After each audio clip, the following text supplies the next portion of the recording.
Doing good.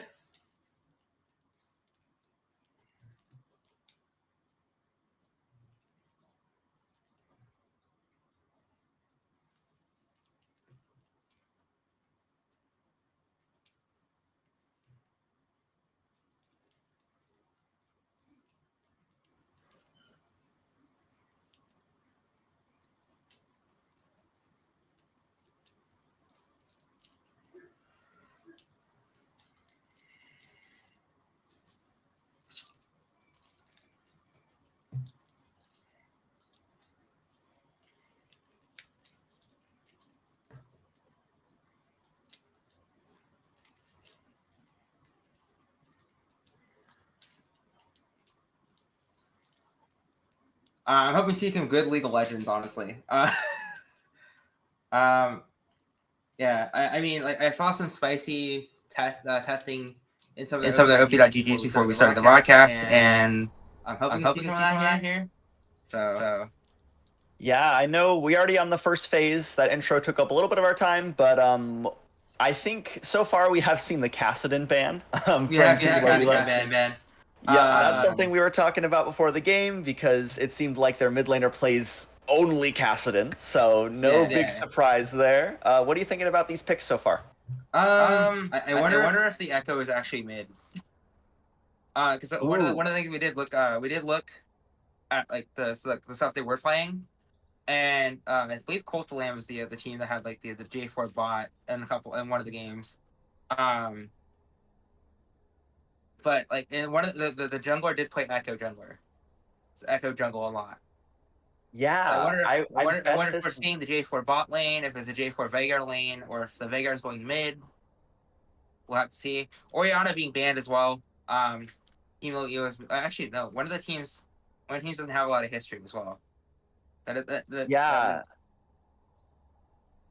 That was something we noticed looking at their the teams ahead of time. I'm not too familiar with either of them, but we got to look at their champions before the match started. And we know that Cult of the Lambs does do a lot of weird things. Yeah.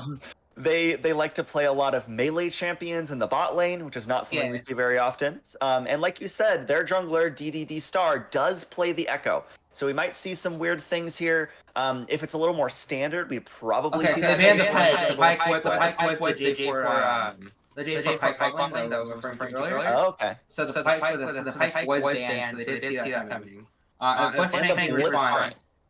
Nice. I really like this pick. I know that we had some games on it already for the Cult of the Lambs.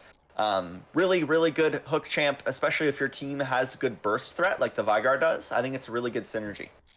Yeah, there's probably Veigar blitz. They probably like Veigar out and blitz. There's probably like jungle Echo's going mid, Veigar blitz playing bot lane. I could see that working a lot. Viego here, that's a massive. I think that's like a punish. Okay. Viego, very strong. Lots of scaling is what I'm seeing from Team Low so far. Team Low has a heck of scaling comp. Like we got like the Smolder bot lane. Smolder Zyra bot lane is a pretty like mid-rangey bot lane. You can do things. You're not gonna do things super early, but maybe like between like 4 and 6, you'll probably be able to fight pretty hard. And the Fizz locked in. What a cool pick that we don't see very often either. Really good into mages, if that is Veigar mid lane. That is Veigar mid lane. Yeah, also not bad into the Echo, if it ends up being Echo mid, which we'll see soon. But really either cool way, I feel like that was a good hit. That was a good hit. Yeah, I like that. Okay, Mundo. Okay, all right. Yeah, last pick of the draft, that Dr. Mundo. So already some very interesting team comps. Yeah. I'll ask the standard question. It might be J4 bot lane with how this is working out. What's the standard question? The standard question: If you were playing this game, which team would you want to be on? Team Lilila. Their comp, like, as long as they don't get too far behind early, which might happen with Cult. Like Cult might be able to get like really ahead early with the comp they got right now. If Team Lilila doesn't get like too far like behind, they'll probably win the game. Anyway, and like just judging by these two comps, I think Team Lilila, if the game goes like past, we'll say 30-35 minutes, Team Leo If I watch your almost guaranteed. opinion, I I'll mean, beat yeah, it it's out really of you. hard with the smolder stacking and the Ornn items, and all of that does make it really hard in the late game to fight them. I will say, Cult of the Lamps does have some really interesting kind of threats of their own, though.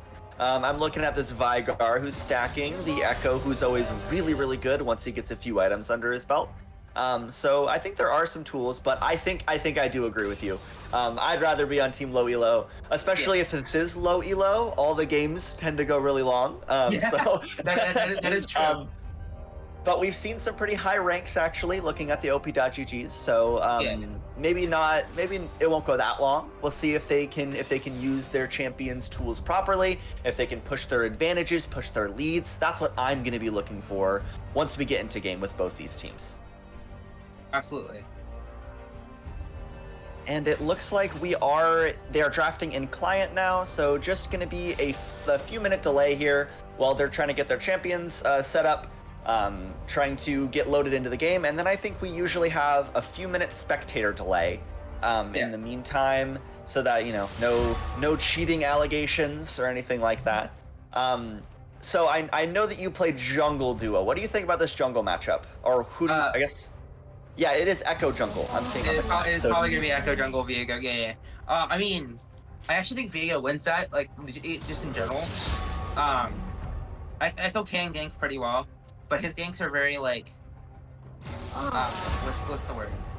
Echo's his ganks are very like noticeable when he's going to do it. Because in order for him to like CC you, he has to like drop something that like takes a couple seconds.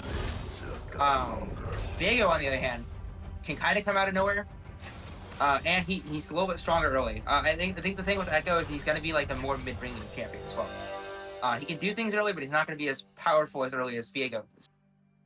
And Viego can for sure. I think that especially if Viego can get some early kills, he can be really, really scary. In those early skirmishes, getting one reset, getting a whole new set of abilities in the middle of a fight can be really, really strong. Yeah, I think I'd have to agree with you. I know that Echo tends to be one of those more full clear junglers. He kind of just wants to get his items like ours. Yeah, he wants to power farm. I think I'd have to agree. It'll be really interesting. I think the jungle is going to kind of shape the pace of the game here. Whoever kind of is able to get those early objectives will probably be able to kind of get to their power spikes sooner. And I think that will be a really important matchup to keep an eye on during this game. Absolutely. Oh, it is the J4 bot lane, it looks like. Yeah, on the client we do see it appears to be J4 bot lane. Not something you see every day, for sure, but definitely will be fun to see. I can see the vision with the Blitzcrank as well, because now he can hook, and then J4 can throw the flag as he's hooking, and then do the Q into hit the thing and knock everyone up again.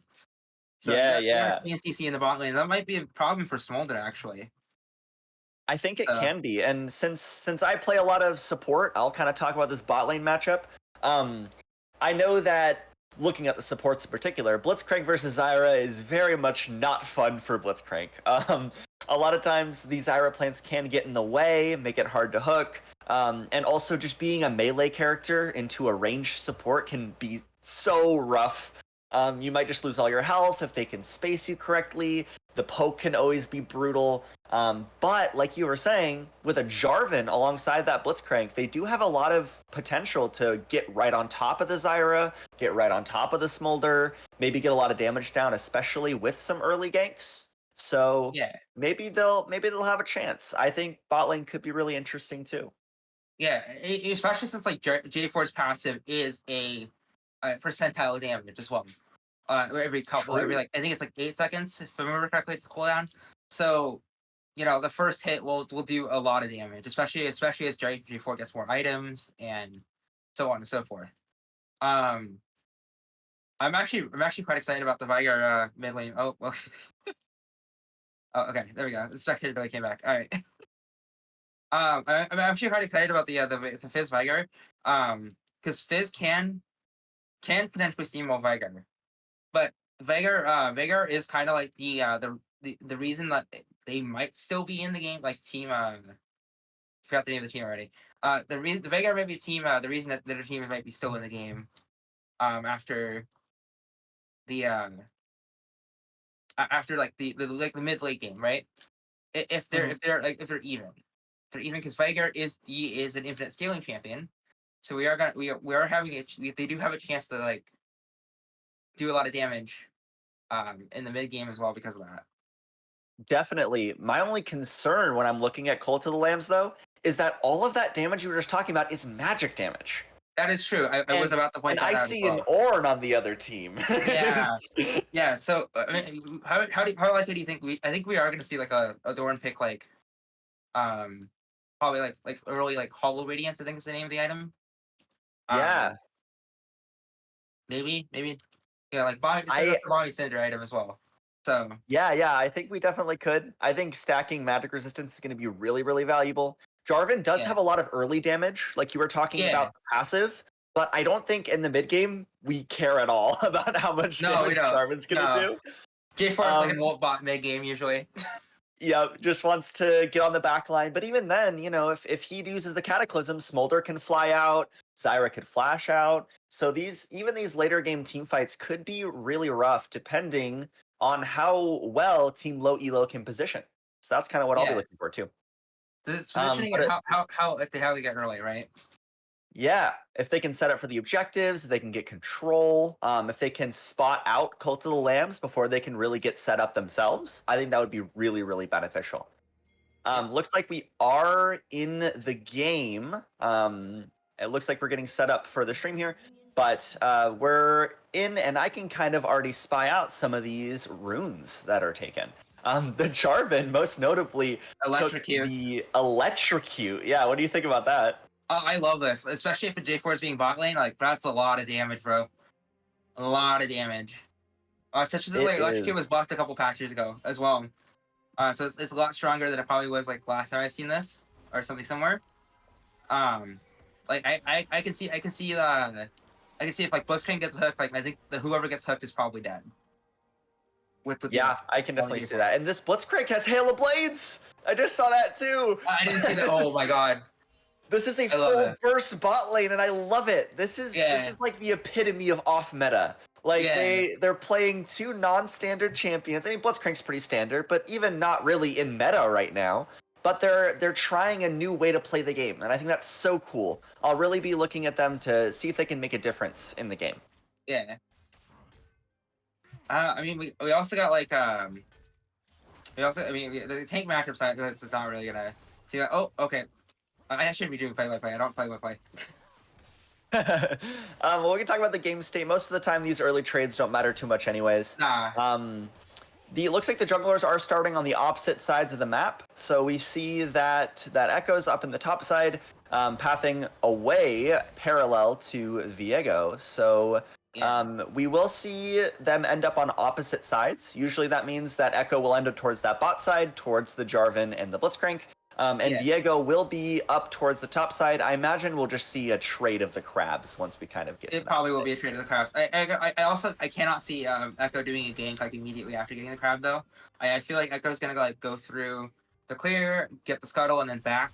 However, I can actually no, not with like the pushing up that Ornn's doing, but I could see Viego potentially ganking top lane, but not if this push up's gonna happen. But like this Ornn is pretty much bullying this Mundo right now. Yeah. The top lane, we always kind of joke that it's like a battle of the meatballs. How the directed camera usually works is it takes us to we got a trade in the bot lane here though. That Electrocute proc does go off, and that is the early summoners burned out from the Smolder. To be honest, I did not think that hook was gonna land, but very nice catch there by the hitbox. Yeah, by the Cult of the Lambs bot lane. So well done, and already off to a pretty successful start here for this off meta. Yeah, the Smolder cannot farm for at least like a minute, so it will be very hard to get up those dragon practice stacks, which is what we're talking about with the scaling. So doing a good job shutting down that pressure. One thing I do like is that the J4 and the Blitzcrank are freezing the wave, so the Smolder does have to back to heal, and then like the wave's frozen, so he's not gonna get like a lot of minions back. The Viego is coming to go gank the Mundo. Yeah, Ornn actually already going in here. This is a scrap in the top lane. That's first blood over to this Viego, and that's what we were talking about earlier with those early kills going off. This Viego can be so scary with some early gold, and already first blood of the game as Fizz has to hop out. Looks like Echo wanted a gank there in the mid lane in response, but not quite able to find it. Oh, well, Mundo coming in a teleport, and then I forgot you could teleport anywhere now. I don't use teleport that often. Yeah, the nerfed teleport was definitely a nerf to the game for me. I think it makes it a lot less exciting in the early game, but I understand why they did it. Yeah. I mean, the Orn's in a pretty. Oh, okay. Never mind. As we might have a hook here. Oh, missed the hook. The rocket grab goes wide. No more catching the smolder for now, but J4 does go in. They get the knockup. Airborne and Zyra has to flash away. Both of these bot laners are missing their sums currently, but I think that's all the catch that we have for the bot side for now. Yeah. As it looks like we actually missed a kill in the mid lane too. The Fizz is getting the better of this matchup so far. Yeah. It also looked like Blitzcrank hook was pretty pretty much on cooldown. I don't remember like the exact cooldown, but it was definitely like a couple seconds before it came up. So Blitzcrank could not like go in and hook the smolder like he was trying to position to do. So yeah, I mean this Blitzcrank is so oppressive. That rocket grab is a really long cooldown, but it is a very strong spell here in the early game. As we see that they are taking the early dragon for Cult of the Lambs. They want this first objective, and they've already started it with their powerful bot lane. They have control, and they're using it well. It's really good to see. what kind of Drake is that? I actually can't tell. It looks like a Cloud Drake. Yeah, Cloud Drake first. Cloud Drake first is actually probably fine. It's not like it's not a meaningful thing, but it's not like a bad like start. We got. As we have the Ornn Horn and a solo Bolo in the top lane from this Ornn. Very, very strong laning champ, especially against tanks. That the Bellows Breath does have the max health damage on that. So Spike's level 6, gets that extra spell, and makes great use of it. Awesome job from the top laner for low elo. Absolutely. Yeah. I've noticed that the J4 is also going lethality. I love this. I love this so much. The J4 has gotten a serrated Dirk to start. We get the rocket grab as the Smolder's pulled out from under the turret, and that is another kill on this poor ADC. This dragon just wants to scale, just wants to farm up, but can't even do that. This bot lane is oppressive. I wonder. Okay, that is not a serrated. Is that that's serrated Dirk? Yeah. Serrated Dirk Rectrix. I actually forgotten what like that. That looks like something that like Assassinate. I do not remember what Assassinate that is though. Is that Yomu's is going for first? Let me see. I'm not too familiar with those components. It might be the movement speed one. I'm trying to remember what it's called. Well, I think it's the one that gives you passive move speed. It also could be Yomu's. Yeah, that's Yomu's. That's Yomu's Ghostblade. It's the passive speed. Yeah. I have nice. Okay. Yeah. See, it looks like he's going Yomu, so that makes a ton of sense with the spot lane matchup as well. As we have Diego on the top side here, as Ornn does walk up, they're trying to CC the Mundo. The passive is out, and he is now airborne. This Viego wants double time as the R comes out from Mundo. He's healing up rapidly, but can he survive long enough? The flash comes out, moving over, and it looks like this fight might end with no one dead. Good survive there from the Cult of the Lambs top laner, dodging that gank. And also, I was gonna say like before the fight started, the Yomu is also a really good like starting item here. Oh, they can get into another fight. Yeah, as this Fizz is already low, trying to get the other side of the matchup, now actually gets claimed by the Echo at the end of that. So very nice kind of revenge kill there in the mid lane, as this Fizz does tend to beat up these mages early, but now the Vigar has gotten the best of the Fizz. Yeah. I was gonna say like before those fight counts, I'm glad we're getting action a lot. But like the stuff before the fight started, the Yomu is 2,800 gold. It is a very cheap item. So J4 going for Yomu's first is actually a really smart move. Going into this because it gives you the passive move speed. Rub started up. Steve Viego might be looking for something. Echo is forced off. No fight. Yeah. Sorry to interrupt you there. No, you're good. That's the standard. Like the Echo just did the standard like get a grub, leave. And a lot of you see a lot in for like tier 1 play. Because fun fact, if you get one of the grubs and the other team gets the 2, that doesn't count as a camp for feat of strength. Yes, absolutely. A very good play here as Blitzcrank is in the mid lane. The Fizz going for the tower dive, but it might be just be botched. He's stunned up. Airborne has no E to get out, and that's another kill over to this scaling mage in the mid lane, as it looks like Cult of the Lamb is getting all the gold where they want it. Well played. Yeah, I mean the best part about this is it is the Veigar as well that's getting all the gold. Again, we might run into the issue of, you know, it being only magic damage that we see, the big damage dealer being only magic, but hey, oh, we got a fight coming in You here. might see it overextended here in the top lane as Mundo's walking down. The Ornhorn does come out, but Artie's so low before the fight even gets to start. Knocks away, but that is another kill over to the jungler for Cult of the Lambs. Really, really well played so far in this early game. Absolutely. Yeah. Sorry, I'm hesitating a little bit. Yeah, so yeah, we got like we got a lot of ages probably being built for Veigar as well. Oh yeah, it is the Yomus. It is the Yomus he went for. Nice, good call there. J4's got like a full completed item, which is pretty fast compared to like a lot of things we have. Then again, the Veigar hasn't back yet, and he's gotten a couple kills, so yeah.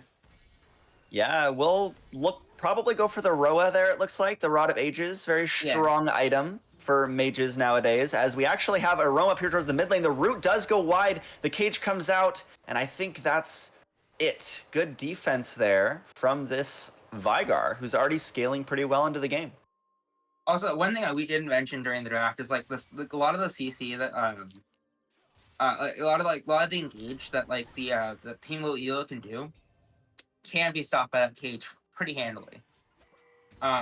And that is probably I think the Veigar was like a really smart pick early as well, because of that. Yeah. I would have to agree. That rocket grab does go wide. No fight in the bot lane, but I was prepping for it.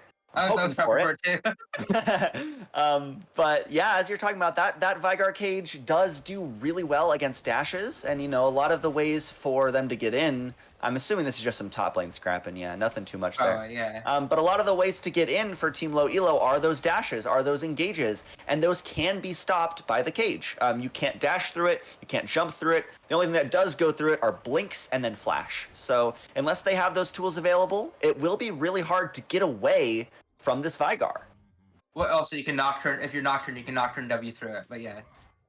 Oh, true, yeah. We also got like a dragon coming in like bot lane as well. Yeah, like Total Lamb is like really far ahead because of that. Like that was a Mountain Drake, yeah. Yeah. One thing to note, like Mountain Drake is with an already tanky team with Mountain Drake, that's a really good second Drake to have. What the soul? I didn't see what soul was yet. It looks like we have the Hex Gates out on the map, Hex so Gates, I believe it is that Hex Soul there when we're keep stacking. And like you said, two really good early Drake. I'd argue Hex Soul is better on the Team of Elo, but like if it's kind of a toss up. I think so, as the Ornhorn's actually out here again. They want the Mundo, does have the ultimate available, but can he survive long enough? Yes, now the healing comes through. This burst damage is trying, as Fizz is also here, but just a little late, and that is another kill over to the top lane of Low Elo. Well done. Viego got the kill. Oh, my bad. Viego gets the kill there. Another kill over to their team. I guess not to the top laner. Yeah. Yeah, it looks like the Blitz is gonna trying to get a hook here as well. Ooh, as Veigar might be cut out. That cage, that all-powerful cage, still keeps this poor immobile mage alive. Well done. You got this. Yeah, so yeah, the Veigar's also got a pretty decent farm going as well. One thing I am surprised about is like I was a little worried like coming into this, seeing that the J4 could actually like farm like more than like 100 CS by like 13 minutes, and I'm actually really impressed that they've gotten to 121 at this point in time. Yeah, I mean, playing a melee character into a couple ranged characters can be really hard. As looking for a kill here on the top side, looks like Ornn will just make it out. But yeah, no, really impressive play from Cult of the Lamb so far. This bot lane has definitely been a power point for them, and is doing a lot of work towards pushing their game state. Yeah. I mean, we look at the scuttles up as well, so we can see like a lot. Oh, okay, we got okay. Yeah, sorry. We got a lot of it. One thing I do like about Echo right now, Echo's got a Lich Bane, and Lich Bane is a pretty good starting item for Echo because the burst damage that comes out of the Sheen passive. And I'm yapping about. Okay, sorry. Go ahead. No, that was good. I like the what you pointed out there. It looks like, oh yeah, we have a stun out here. As the stun does go on to Zyra, the triangling roots come out, but that is not quite enough damage. The rebound goes out as Echo has to flash out, trying to survive this fight. Lots of damage going out, but not a lot of kills claimed so far, as this Viego is now stunned up. This Vigar has the ult, and that is the first kill of the fight over to Echo, but now no ultimate to save him. That is a 1-for-1 trade for both teams. As we also have a scrap here in the bot lane. The Cataclysm comes out and the flash forced out from the low elo top laner. So fighting all over the map. Actually, the fighting doesn't stop as that is another flash expended, but still no kill here in the bot lane. These teams love to scrap wherever they can. I'm here for it. I think it's more fun to play that way. Yeah. I also like one thing about the Echo ult there. I'm pretty sure that was an Echo ult meant for damage. Like, he was trying to ult into them because the Echo ult can only do damage to everything around him where he hits. So yes, I'm pretty sure like the Echo ult was just meant to be like, I'm gonna deal damage and I'm gonna get out. Unfortunately, it didn't seem like it hit anyone, but like I see the vision there and it was pretty sick. Yeah, it was well played fight from both teams. Honestly, it was back and forth for a minute there. Like I said, it took a while for those first kills to go down, but even in the end, it was pretty even. It was a fair trade, 1-for-1, jungle for jungle, and now we're fighting over this next objective. Good failed. I mean, the Zyra plans can pretty much solo this. True. Almost. As we're kind of zoning up here, it looks like they're positioning for a fight, but the objective will just go over to Team Low Elo. That is their first objective claimed all game. They did get 2 of those 3 grubs earlier, but the Rift Herald is the first one on the board for them as like a big epic monster that they've slain. Also, the spectator client doesn't do me favors here, but I'm like 99% sure that Cult of the Lamb have the feats of strength right now, because the mid lane tower did die. For Team Elo. So. Oh, true, but I think the top lane turret was the first tower. Was it? I'm trying to see because it's small. It looks like the upgraded boots are actually for low elo. Oh, it is? I okay. think those Swifty boots, yeah, on Smolder, it looks like the Swifty boots are upgraded. That is Swifty boots, yeah. So yeah, actually, that's the first kind of advantage that they have here. The gold lead is just about 1,000. It's not that big for this point in the game, but the feats of strength are a really good, just small little victory there for Team Low Elo as they try to keep on scaling. Yeah, and we're also like getting to like the point where like it is mid game, so they have power now, so that they can start fighting. It's just like early game was a little rough. Yeah, as the flash actually comes out from Zyra there. They use the Rift Herald. They do claim the mid-tier 1, but it looks like neither team wants to fight for it after. And it looks like we did get a solo kill, actually, in the top lane. We saw the edge of the Call of the Forge God on the screen there before that tower was taken. But classic top lane things, always brawling it out. I was gonna have to point out that the Drake was being done as we were talking about this, but then the Drake has died before I could say anything. Because like it was on the Drake. And that is actually already 3 dragons over to Cult of the Lambs. Yeah. I mean, we could also be okay. They're gonna try and kill the Echo here. Echo is pretty out of position here. They're positioning for it. Does have their Chrono Break available, so is pretty safe here if they try to go for a tower dive. We'll see if they want to push it out. That nice dodge of the stun will probably just keep this Echo alive. Yeah, I mean, even if they did push it out, like go tower dive him, like, it's still good for the Smolder anyways, because Smolder doesn't need stacks after that like rough early game. Smolder has like gotten like a little bit back up on CS, so I can see that we're starting to scale a little bit. Yes, we are indeed. And you know, more of these stacks are always good if you have a dragon on your team. And like you said, it is catching up in CS just a little bit. Already does have the first item, so that early game is kind of being mitigated which I'm loving to see from low elo. Yeah. One thing I did notice just now as well, the Viego did buy Hex Drinker. So we are seeing the Orin did buy Hell Rating, so we were absolutely correct on the MR being bought. Because the 2 damage dealers are fake magic dealers. Yes, indeed. Yeah. And then I'm also noticing that like the Mundo hasn't bought like a resistance item yet. Yeah, actually, I mean, just stacking health on this character is really good, but I think getting some resistances in there too would be very helpful. Yeah. What is that item like? Oh, okay. So it's Hollow Radiance and then like Unending Spirit. Okay, sorry. I had like a split moment where I was trying to remember what the second item was. So and the Veigar has also bought Horizon Focus as well. Horizon Focus is an item that like kind of just like like it's very good on characters like Veigar because Veigar can hit you from a very long range. But like it's also very cheap. I think that the best part about that here is it's very cheap.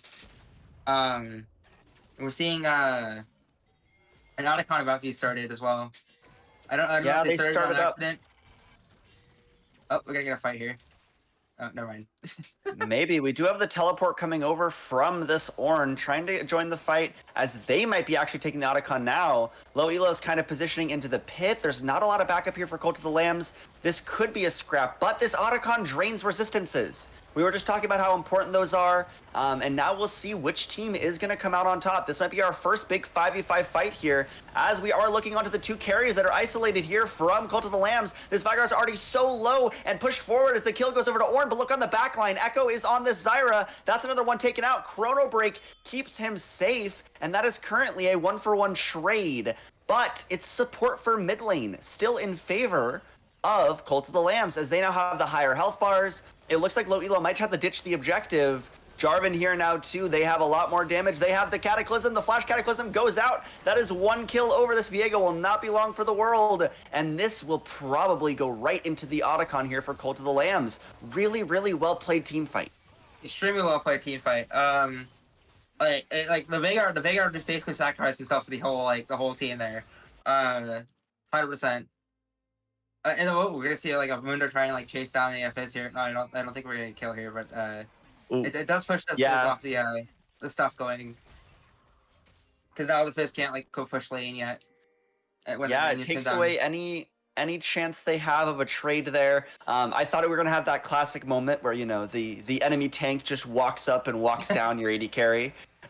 Nothing they can do under all the towers. They still get 1 shot, but I don't think the Mundo's at the health threshold where he can just like walk under tower and kill the Fizz there. But yeah, not that far ahead. Not that far ahead yet. Yeah. We'll see as the game goes on. Yeah. I mean, we got a dragon coming up as well. It's also like Hextech Soul for Cult of the Lamb coming up potentially. And they got all the vision and stuff going up here as well. So as the pull comes out of here, and that is a pick right before this ever so crucial objective. Great rocket grab there from this Blitzcrank, clearly making a lot of value out of this pick, and that is just so sad for Team Low Elo as one of the most powerful buffs in the game. Well. Yeah, that is the soul point. The soul collected. My mistake. Soul collected there for Cult of the Lambs. 100%. And like the lanes are also it's also an incredibly bad pick to have happen right now because the mid lane is very much pushing, pretty far, and like all the lanes are gonna start pushing as well because of that. Yeah, they're going to have a lot of priority here in all the lanes if they want it. This Baron should be coming up here in just under 2 minutes. So that will probably be the make or break here for Team Low Elo. If they are able to fight that Baron, if they're able to get a good team fight there, I think that can keep them in the game. But if Cult of the Lambs get the Dragon Soul and the Baron buff, it could be really hard for them to come back.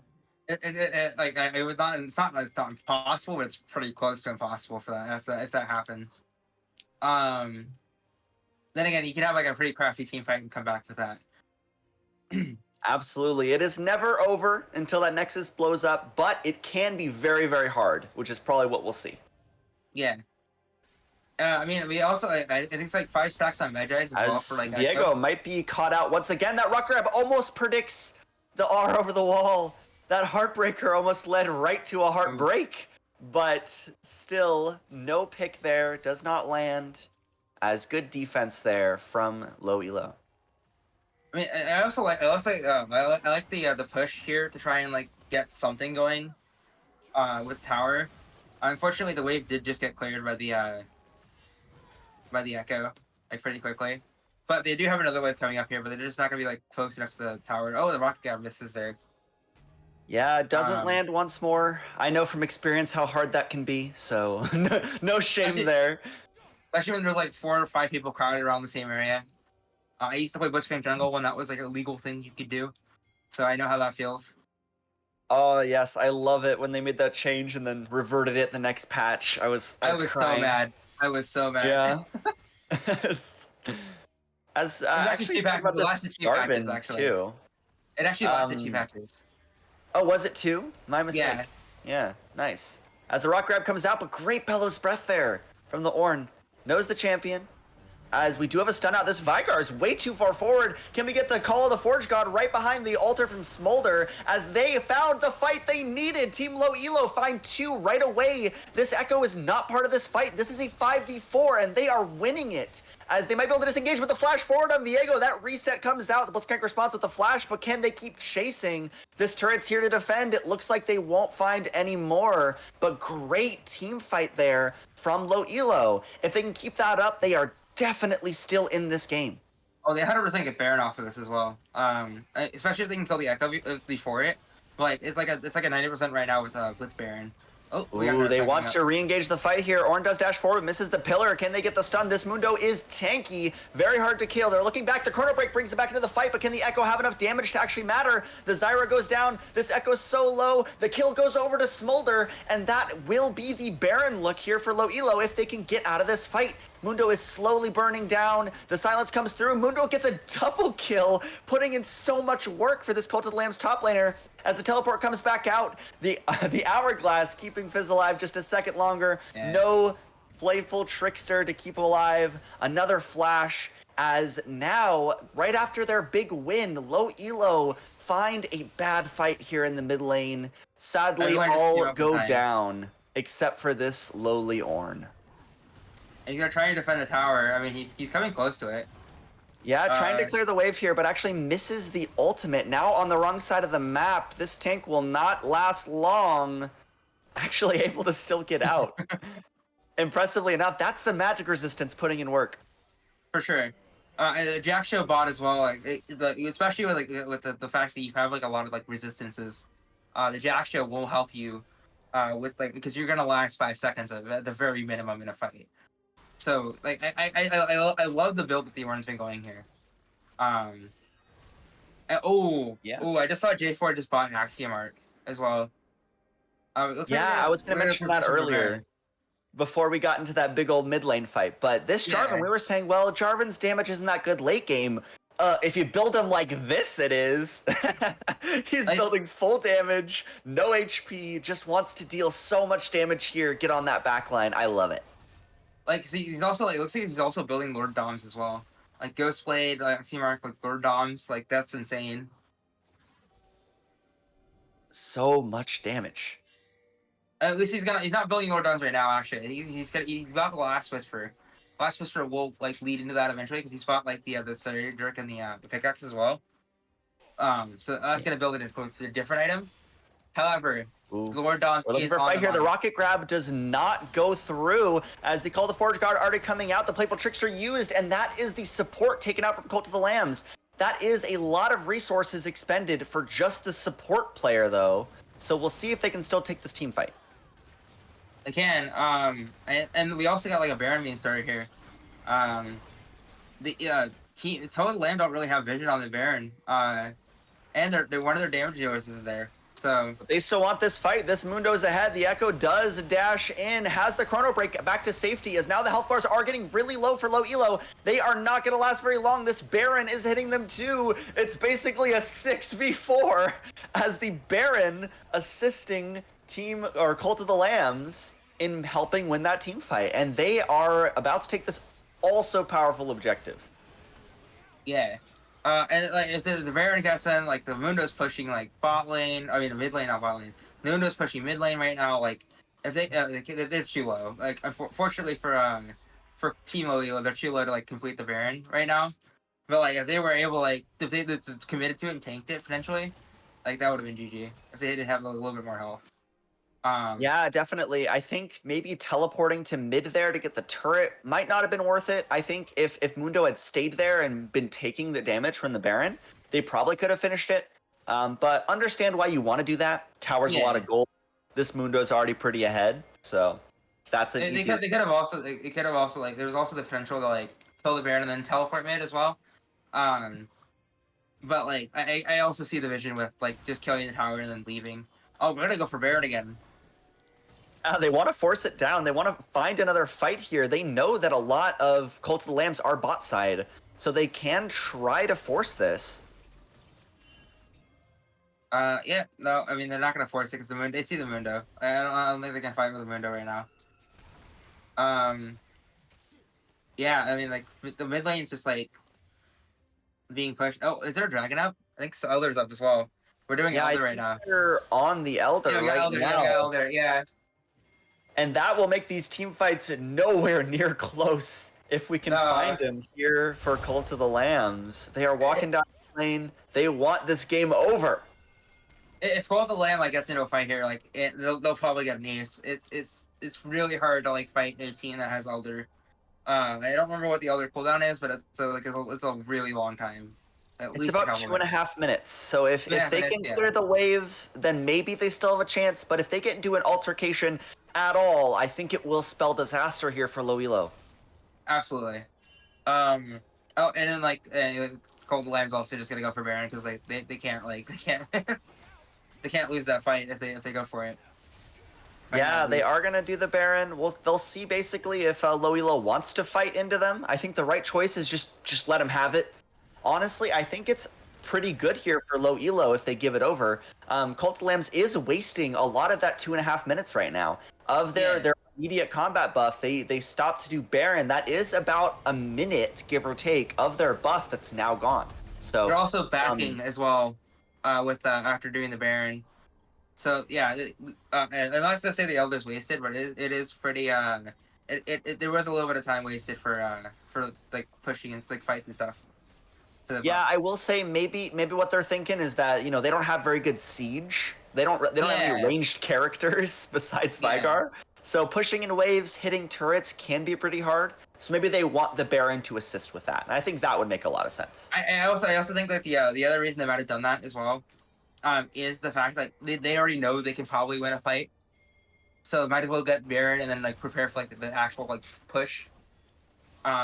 Yeah, as actually Chum of the Water here is on to the Echo as the Chrono Break one-shots, and this is the power of that Elder buff. This might be 2 and counting. This Zyra is also going to go down. Triple kill here for the Echo, but now no ult to save him. This is a Smolder that's scaling, so that is one back over to low elo, but this is fights all across the map. And so far, we see 3 bodies lying on the floor as the Rocket Grab comes out to make that 4 bodies lying on the floor from low elo. I think this will just be the close of this game 1.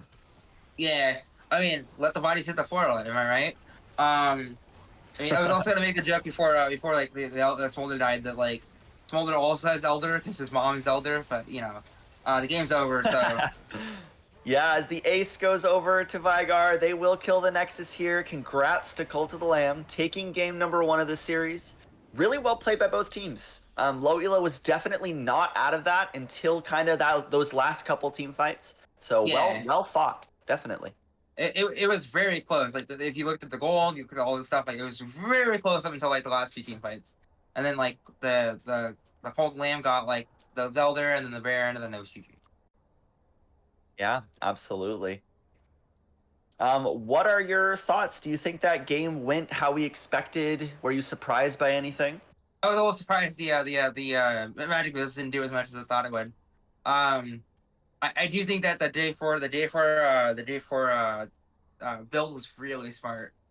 Because they knew that if they knew that if that the most of their damage like otherwise would have just been automatic dealers, and that's not good. So they basically they pretty much outplayed the thinking of the other team with the full lethality J4. Yeah, I think that it made a big difference there. The cataclysms in every team fight were catching multiple members. Usually they did so much damage too. Like if that hit the smolder could be stuck to.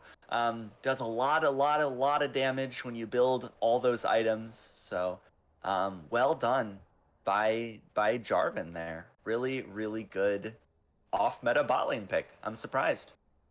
I wonder if they're gonna go for a game 2 now that that Team Low Elo knows what they're doing, like knows what the whole comp is. I wonder if they're gonna continue with the J4, if they're gonna start the other picks that they have seen that we've seen in the OP.GG, or if they're gonna do like an actual bot lane. But it'll be interesting to see like what if they adapt from this or change or whatever from that. Yeah, I mean, based on what we saw before the game, it was a lot of things like Cho'Gath, Gragas, Scion. So it seems like these kind of non-standard bot lanes are Cult of the Lamb's specialty, which I'm all here for. I just hope we don't see the same one in game 2. I'd like to see a little bit of diversity. I'd like to see a little bit of diversity too. I mean, like Team Elo did show that they were willing to build the Band of the Pike, which was what the J4 was originally paired with. In those the stuff we did research on before the cast. It was the J4 and the Pike, and then the Pike was banned last ban, and yeah. So I think they might like try and lean off the J4. Who knows? We'll see. But I wonder what we're gonna see here. Maybe they'll even drop like the Gragas. They'll do the Gragas spot lane, and then have like a melee like top lane or mid lane or whatever. I hope so. I'm not sure how aware you are, but we have an event going on in League right now due to the sad passing of one of the Season 1 World Champions, Shushei, where you can get the Fnatic Gragas skin if you play 3 games of Gragas. So I think that'd be cool, not only to honor such a legend of the game, but also just because I think Gragas is a great champion too. Also, great skin. A lot of positives there. Yeah. Sadly, I already have it. Sadly. I don't. I should really play some games. I think that'd be really cool to unlock one of those early skins. Yeah. I think I pulled it out of a chest actually. Nice. The classic RNG. Yeah. I mean, we just go. Yeah, we got shout out sponsor, I guess. Oh yes, so thank you again to our sponsors in between games here. I listened at the beginning, but again, for GGCon, we have Gen G, which has sponsored the collegiate team, as well as Seasonic, the league-specific one, who is putting up that prize for us, as well as Aver Media, Corsair, Zotac Gaming, MSI, and Atio. All of them are very, very valuable to us, and like I said, this event would not have been possible without their sponsorship, their support. It's been really fun so far, all the games this weekend. So very, very big thank you to our sponsors. Absolutely. And I think they said we were going to go to an ad break. We have about a 5-minute break between now and game 2. So we will be back with the next draft.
club that's, you know, our goal is to encompass a competitive gaming scene.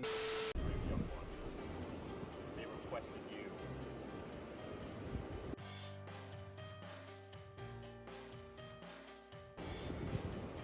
I know what I must do. Now go.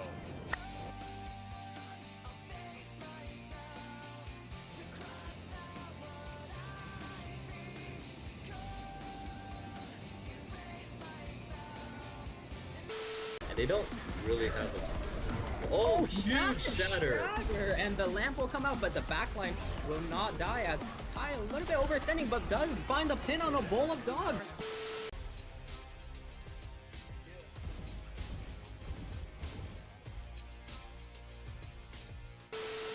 It literally said 27, I unplugged it as 11. Damn, you burned that shit. You burned through it fast. I loaded up the training grounds and it's over. Oh, huh. What my games look like. Why? Card is still alive, but the Sheep card is ultimate going once again, and that is a triple kill for Sheep.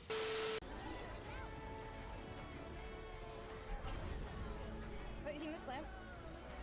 Wait, we can. Oh, I got one. No back here, no back here. I'm tilted in the TDM. It's over, guys. It's over. Join the party. Do I have to? Yeah, you have to. I gotta go in the DM? Go. There's 4 peeking me. Okay. Alright, once it queues, I'll go. Once it... We have a lot of gamers on campus. Why, oh why, do we not have a gaming center on campus? Oh, come on! Yeah, I know!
club that's you know, our goal is to encompass a competitive gaming scene.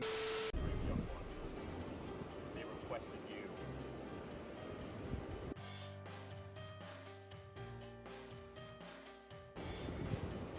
I know what I must do. Now go.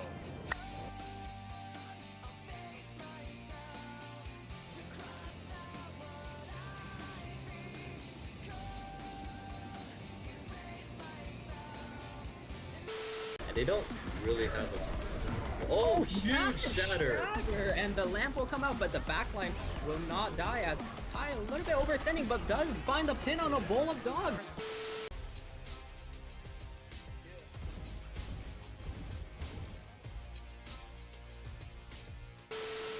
It literally said 27, I unplugged it as 11. Damn, you burned that shirt. You went through it fast. I loaded up the training grounds and it's over. Oh, we don't want to get him! Huh. What my games look like.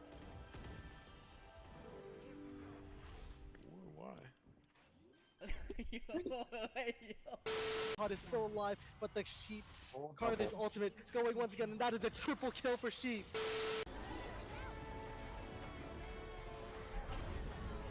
Wait, he missed lamp.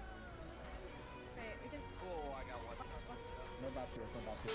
I'm tilted in the TDM. It's over, guys. It's over. Join the party. Do I have to? Yeah. I gotta go in the DM. Go. There's 4 peeking me. Okay. Alright, once it queues, I'll go. Once it... We have a lot of gamers on campus. Why, oh why, do we not have a gaming center on campus? Oh, come on! Yeah, I know!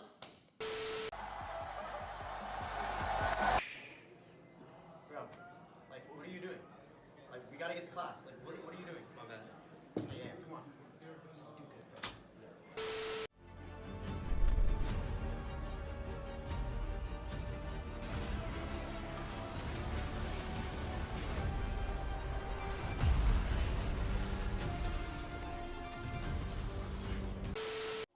Alright.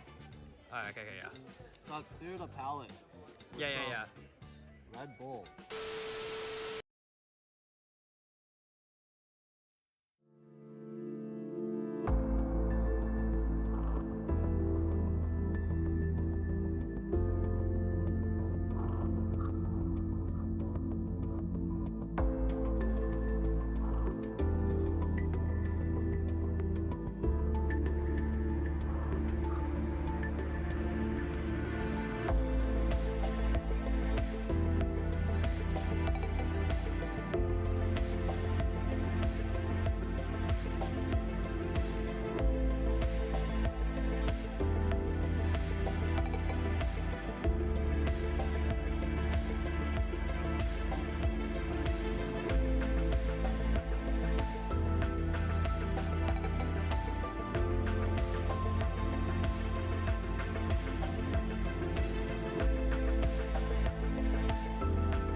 All right. Looks like we're back into game 2 of this series between the Cult of the Lambs and Team Low Elo. We are just getting some bans here. About to do the last ban of the first phase here. What are you thinking so far? I think there's a lot of the same bans that we had in game 1. A lot of the same bans. The difference is the Blitzcrank. Oh, we got a Scion. Okay, we got the Scion bot lane. Yeah, the Scion Scion pick. was banned in game 1, but this game it is left open. So first picked by Cult of the Lambs. First pick by Cult of the Lambs, and again, interesting thing to note. Scion was one of the bot lanes that they were testing in Frank Flex before this tournament. So before today, not the stream, but like before today, they were testing Scion bot lane. I do not remember for the life of me what the laning partner was, but Scion was the bot laner. I think it was Azir lots of being different picked as well. things. I think I saw the Bard that they played with it, so maybe that'll be one. But Azir and Smolder picked up for low elo. Well, Smolder not quite yet, but I imagine that it'll be locked in here. Pretty good scaling pick like they saw in game 1. It seems like something they're really comfortable on. So already lots of scaling again for this team. Yeah, no, there's a lot of scaling. I mean, seems to be the pick. And oh, Azir. Oh. Okay, Xerath into the Azir is actually kind of a insane read there. Because the Azir is never going to really get into the range of the Xerath. So, yeah, that's great. And then we got the Echo jungle again, because that's that is the main thing that the jungler had played. Yeah, lots of Echo. They seemed really comfortable on it in game 1 too. And like you were saying, Xerath is a common answer into Azir. Just because he does outrange Azir, he can poke him down in the early lane phase. So if it's done right, it can be really strong. My only concern is those Azir shuffles later in the game. Yeah. Sometimes the Xerath can get caught up in the sweep and just feel all so useless. So we'll see how they can play around it. The other thing is the Amumu is kind of a flux here because it could theoretically be a support, but it's probably in the jungle here. But it could also very well be a support Amumu. And I'm not too mad about like a Mumu. Oh, did we miss a ban here? Yeah. Oh, they said that was Bard in the chat. It looks like so. Okay. That is that 4th ban there for Team Low Elo. They don't want to give them that pairing. Yeah. Yeah. Bard and Leona we're some of the pairings that were with the bot lane picks from the rank flex. So that makes a lot of sense to have the Bard and Leona be the last two. Yeah, Low Elo have clearly done their homework. they know what they don't want to play against. They know what Cult of the Lambs has been playing. And we'll see what they take here for their 4th pick on red side. Yeah, I mean, I could see a, I mean, I could see, like, they're missing top lane and potentially jungle. If we're gonna go for, like, a support, yeah, if we're gonna play top lane Kennen, yeah. We don't know what they're playing into. That's a little bit of, maybe it's a blind pick. It could also literally be a sign on top, but, like, I'm assuming it's a blind pick going off of history. A blind pick Kennen. I mean, yeah, I would imagine so. I would like to see Nautilus from Cult of the Lamb. I don't know. I didn't really check if they played it, but I would like to see Nautilus here. Trundle is one of the things that they played. It was Trundle and Tryndamere for the top lane. So yeah. I would like to see something like an engage, like a Nautilus or a Rel, to help with the Scion, doing the thing in the bot lane. Yeah, more CC is always good. This Scion likes to layer CC. His like stuns and knockups can be pretty inconsistent, but if he has someone to hold you in place while he does it, they can be really strong. So, and that's exactly what we see here. The Thresh has lots of CC, lots of playmaking, so I think a good pairing there. Yeah, Thresh basically replaced the Blitzcrank in the same thing. That's why I was shouting out Nautilus, but Thresh kind of makes more sense here. Yeah, like Thresh kind of makes more sense here because Thresh is like a little bit more freeform. Isn't like a full tank, but it's not like not really like, it's more of just a better engage than Nautilus probably, in my opinion for this. Oh, and then Lilio's gonna get Nautilus. So that movement is going jungle, unless Lilio wants to be really spicy. So yeah, I mean, I actually quite like the Cult of the Lambs comp. I mean, Low Elo has a better chance here. Because that cannon will bully the heck out of the Trundle. Yeah, I mean Trundle can be pretty good into those ranged picks just because of the pillar. The slow Pillar. is really strong, but this cannon is really fast, so sometimes Yeah. that slow doesn't really matter. Yeah. But we'll see how the top lane matchup goes. I'll ask the same thing I asked in game 1. Which team would you rather be on if you were playing this game?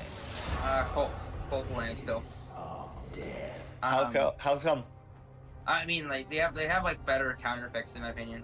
I'm still not confident. I'll beat it out of you. I'm still not confident about the Smolder pick into what you know about the bot lane, but it could still work. I mean, it could work, but like I'm not as confident in that as it should be.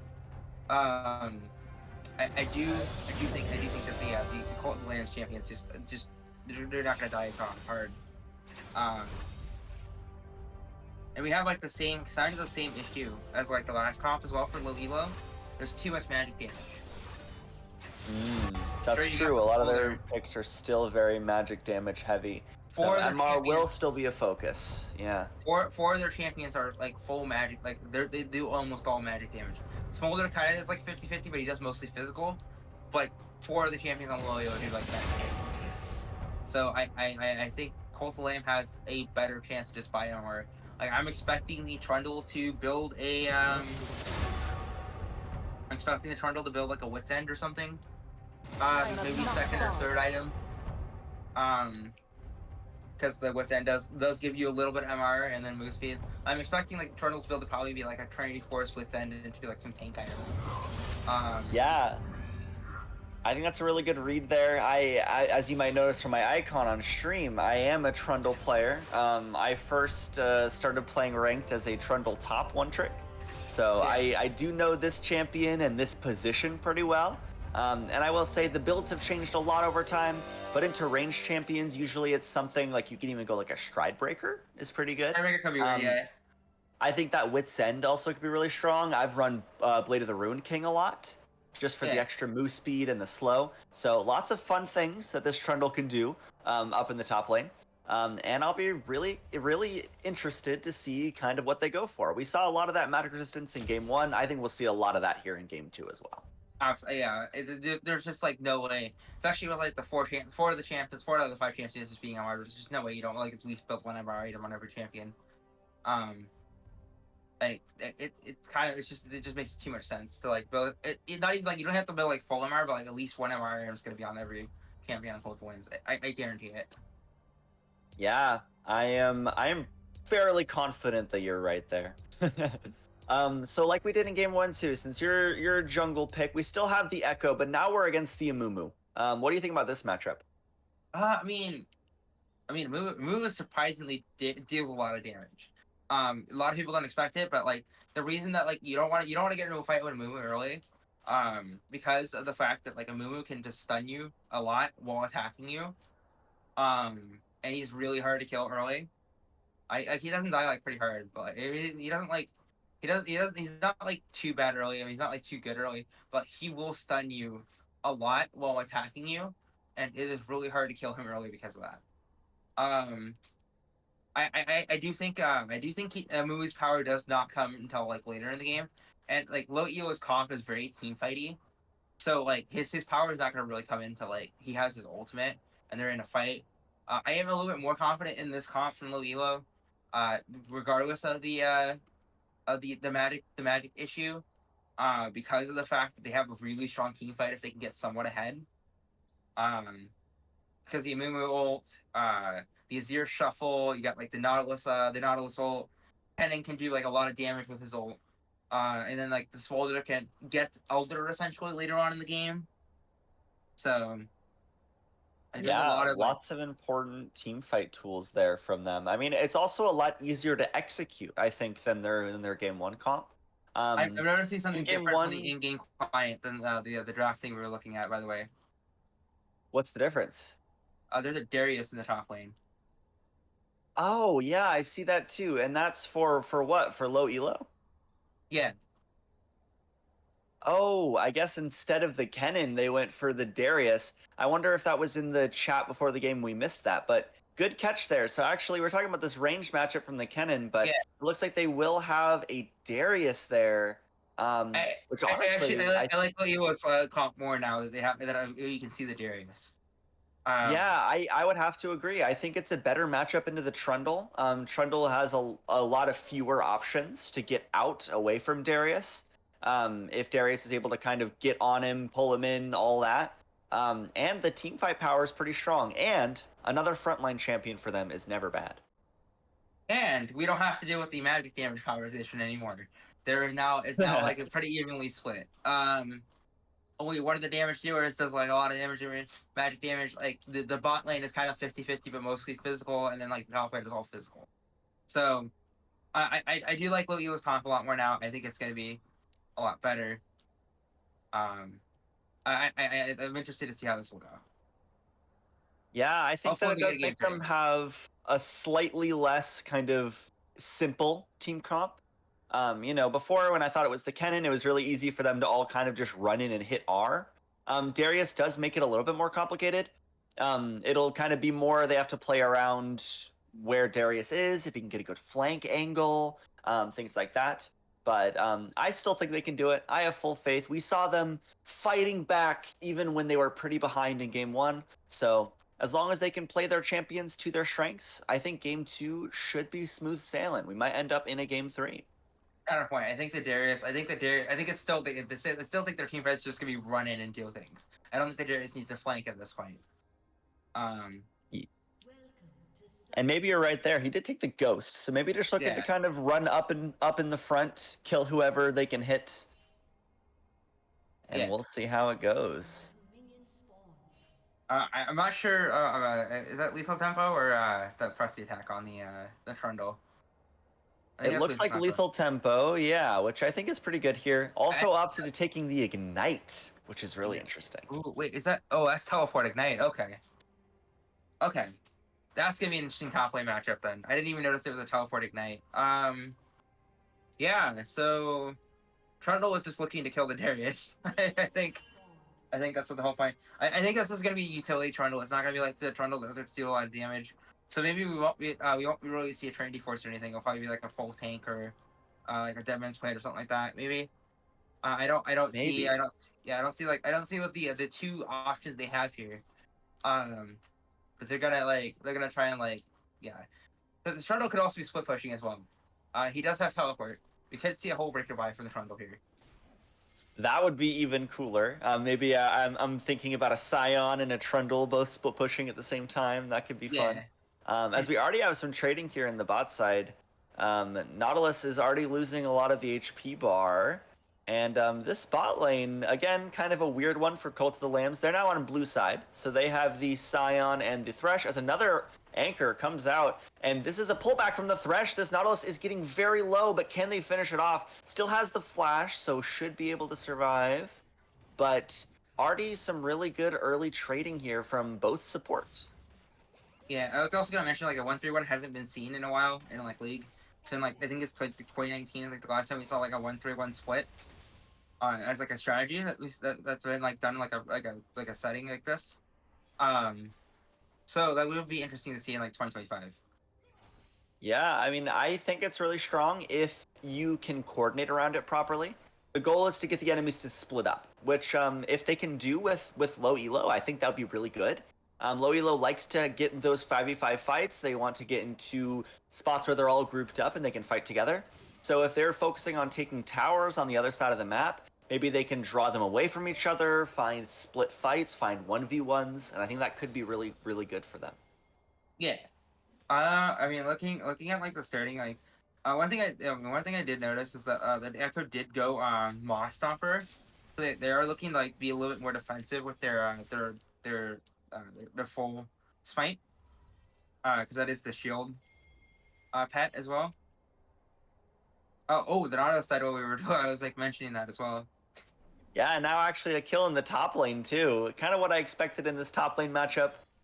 Darius is pretty strong from levels 1 to 6, especially over Trundle. So I think a good effort in trying to take the ignite, but does not really pay off there for Cult of the Lambs. And in bot lane, we had a couple trades of kills. Looks like we traded support for ADC. And now Nautilus is 1-1, and so is the Scion. So Yeah. nice plays here from both teams. But also, like, to your point about the Darius early game, that is part of the reason why he was such an effective jungler when they buffed his jungle damage. Is the fact that he can just bully people early. Yes, agreed. And I mean, especially if you take Ghost, like we see here in the jungle, it can be really good. You just run at people; they can never get away. Yeah. I hated playing against the Darius jungle. It was so annoying. Another thing to note is the Azir is actually winning that matchup right now. That's typically like a traditional counter. The Azir is winning that matchup at the moment. Yeah, doing very well in the mid lane. The mid lane was a very important matchup in game 1. We saw that both mid laners kind of had their own effect on the game. So maybe we'll see a similar tale here in game 2 as, yeah, this counter pick doesn't seem to be doing a whole lot of damage so far in the matchup, but we can really see through the test of time as actually we're getting a fight here in the mid lane. Echo is hopping through, but Azir just dashes out with the soldiers. Honestly, too much mobility on that champion, if you ask me. Yeah. Yeah. I mean, it's kind of like the all-around like setup thingy. Like he can just do like a lot of things, but like not all of them like extremely effectively. I think a jack of all trades. I guess the turn I was going for was jack of all trades. But yeah. Looks like we're gonna get like a first dragon started here. The Echo is nearby, but like everyone is like around. Oh yeah. We are. Yeah, Everyone is gonna spot the control word, so they're just gonna back off that. Yeah, it looks like they're trying to set it up, but they don't have as much control in the bot side as they did in game 1 for Cult of the Lambs. So it's kind of hard to start that objective. They know that they might be fought for it this time. They kind of just got the dragons for free in game 1. But actually, Amumu is looking in the mid lane here. We'll see if that hits, but I'm not sure. The Xerath, yeah, is getting ticked down, does have to flash away. But, oh, actually using the ultimate now too, trying to land these shots, but most of them don't hit. This Azir is now low as Echo's coming in on the side. Already used the shuffle, so no chance there to peel. As now we got back from the bot lane too, as it looks like both of the low elo players will go down. As that was a very close fight in the mid lane, but it does come out in the favor, or sorry, of low elo. Not them dying, but Cult of the Lambs there, actually losing some players. One thing I would like to note, the Echo had some very unlucky positioning there because he did the dash. I think it was Q. He did the Q dash into like trying to kill low member of low elo or Cult of Lamb, low member of low elo, and he unfortunately like did the dash as he was trying to auto the Nautilus took hit. So. He did the unfortunate positioning happened, so that fight ended up really badly there. Sorry, I got yeah. You're good, no worries. Yeah, I mean, good mid fight there. I like the response from both teams, even if it did work out more for low elo in that instance. Yeah. But the Trundle is a little bit overextended here.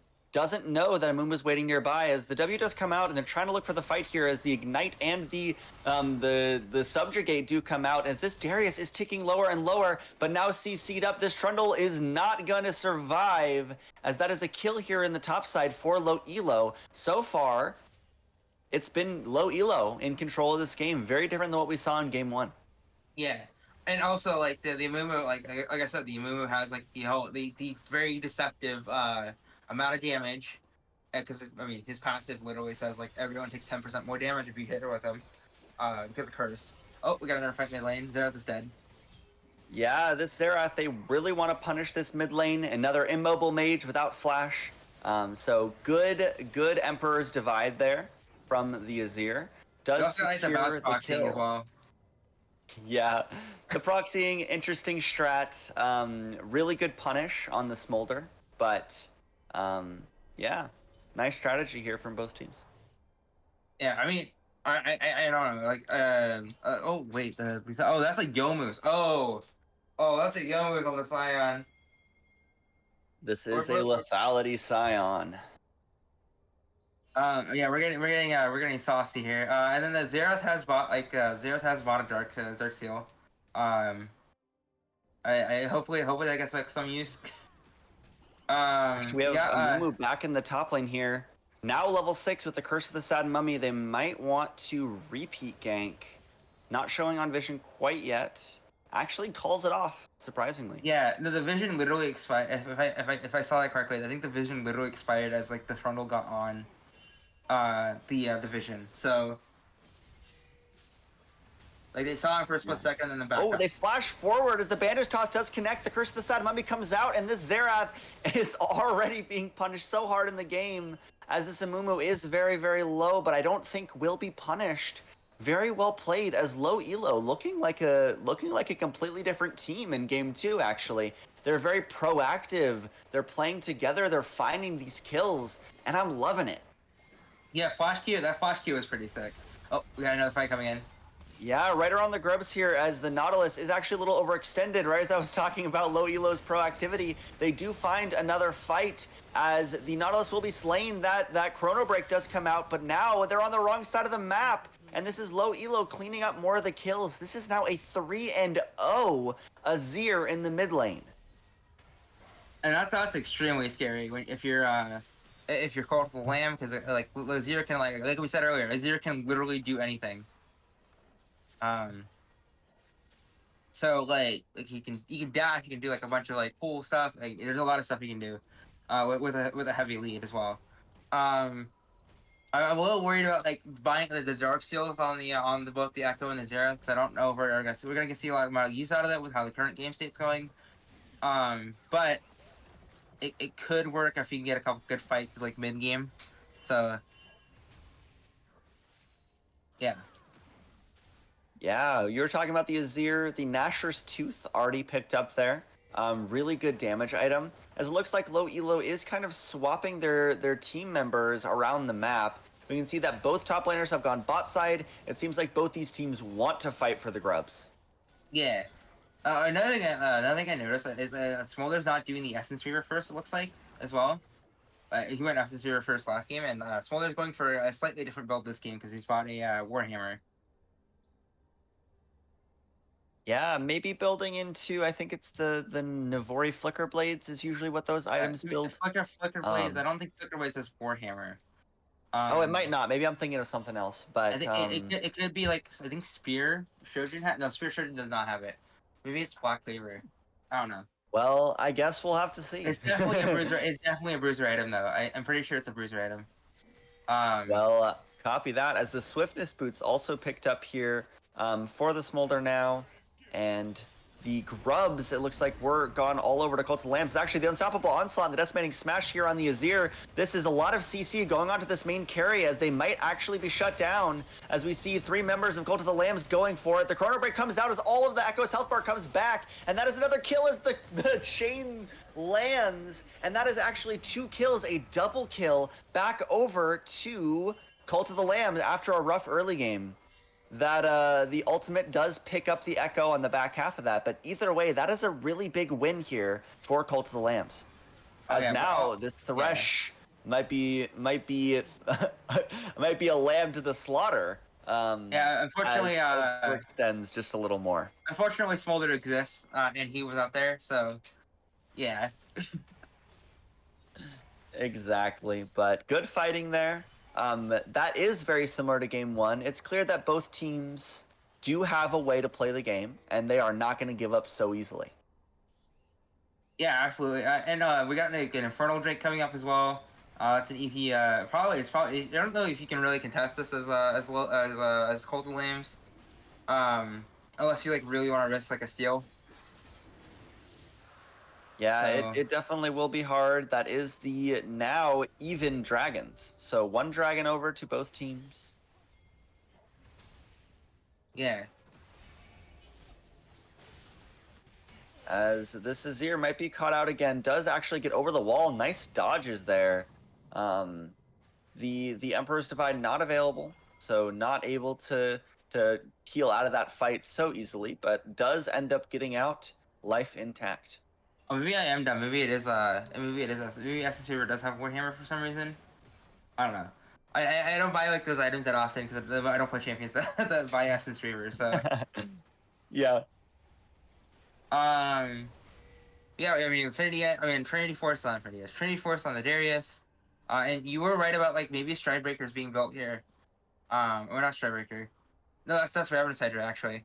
We got Hydra being built on Trundle here as well. Yeah, really good for the lane sustain and the wave clear.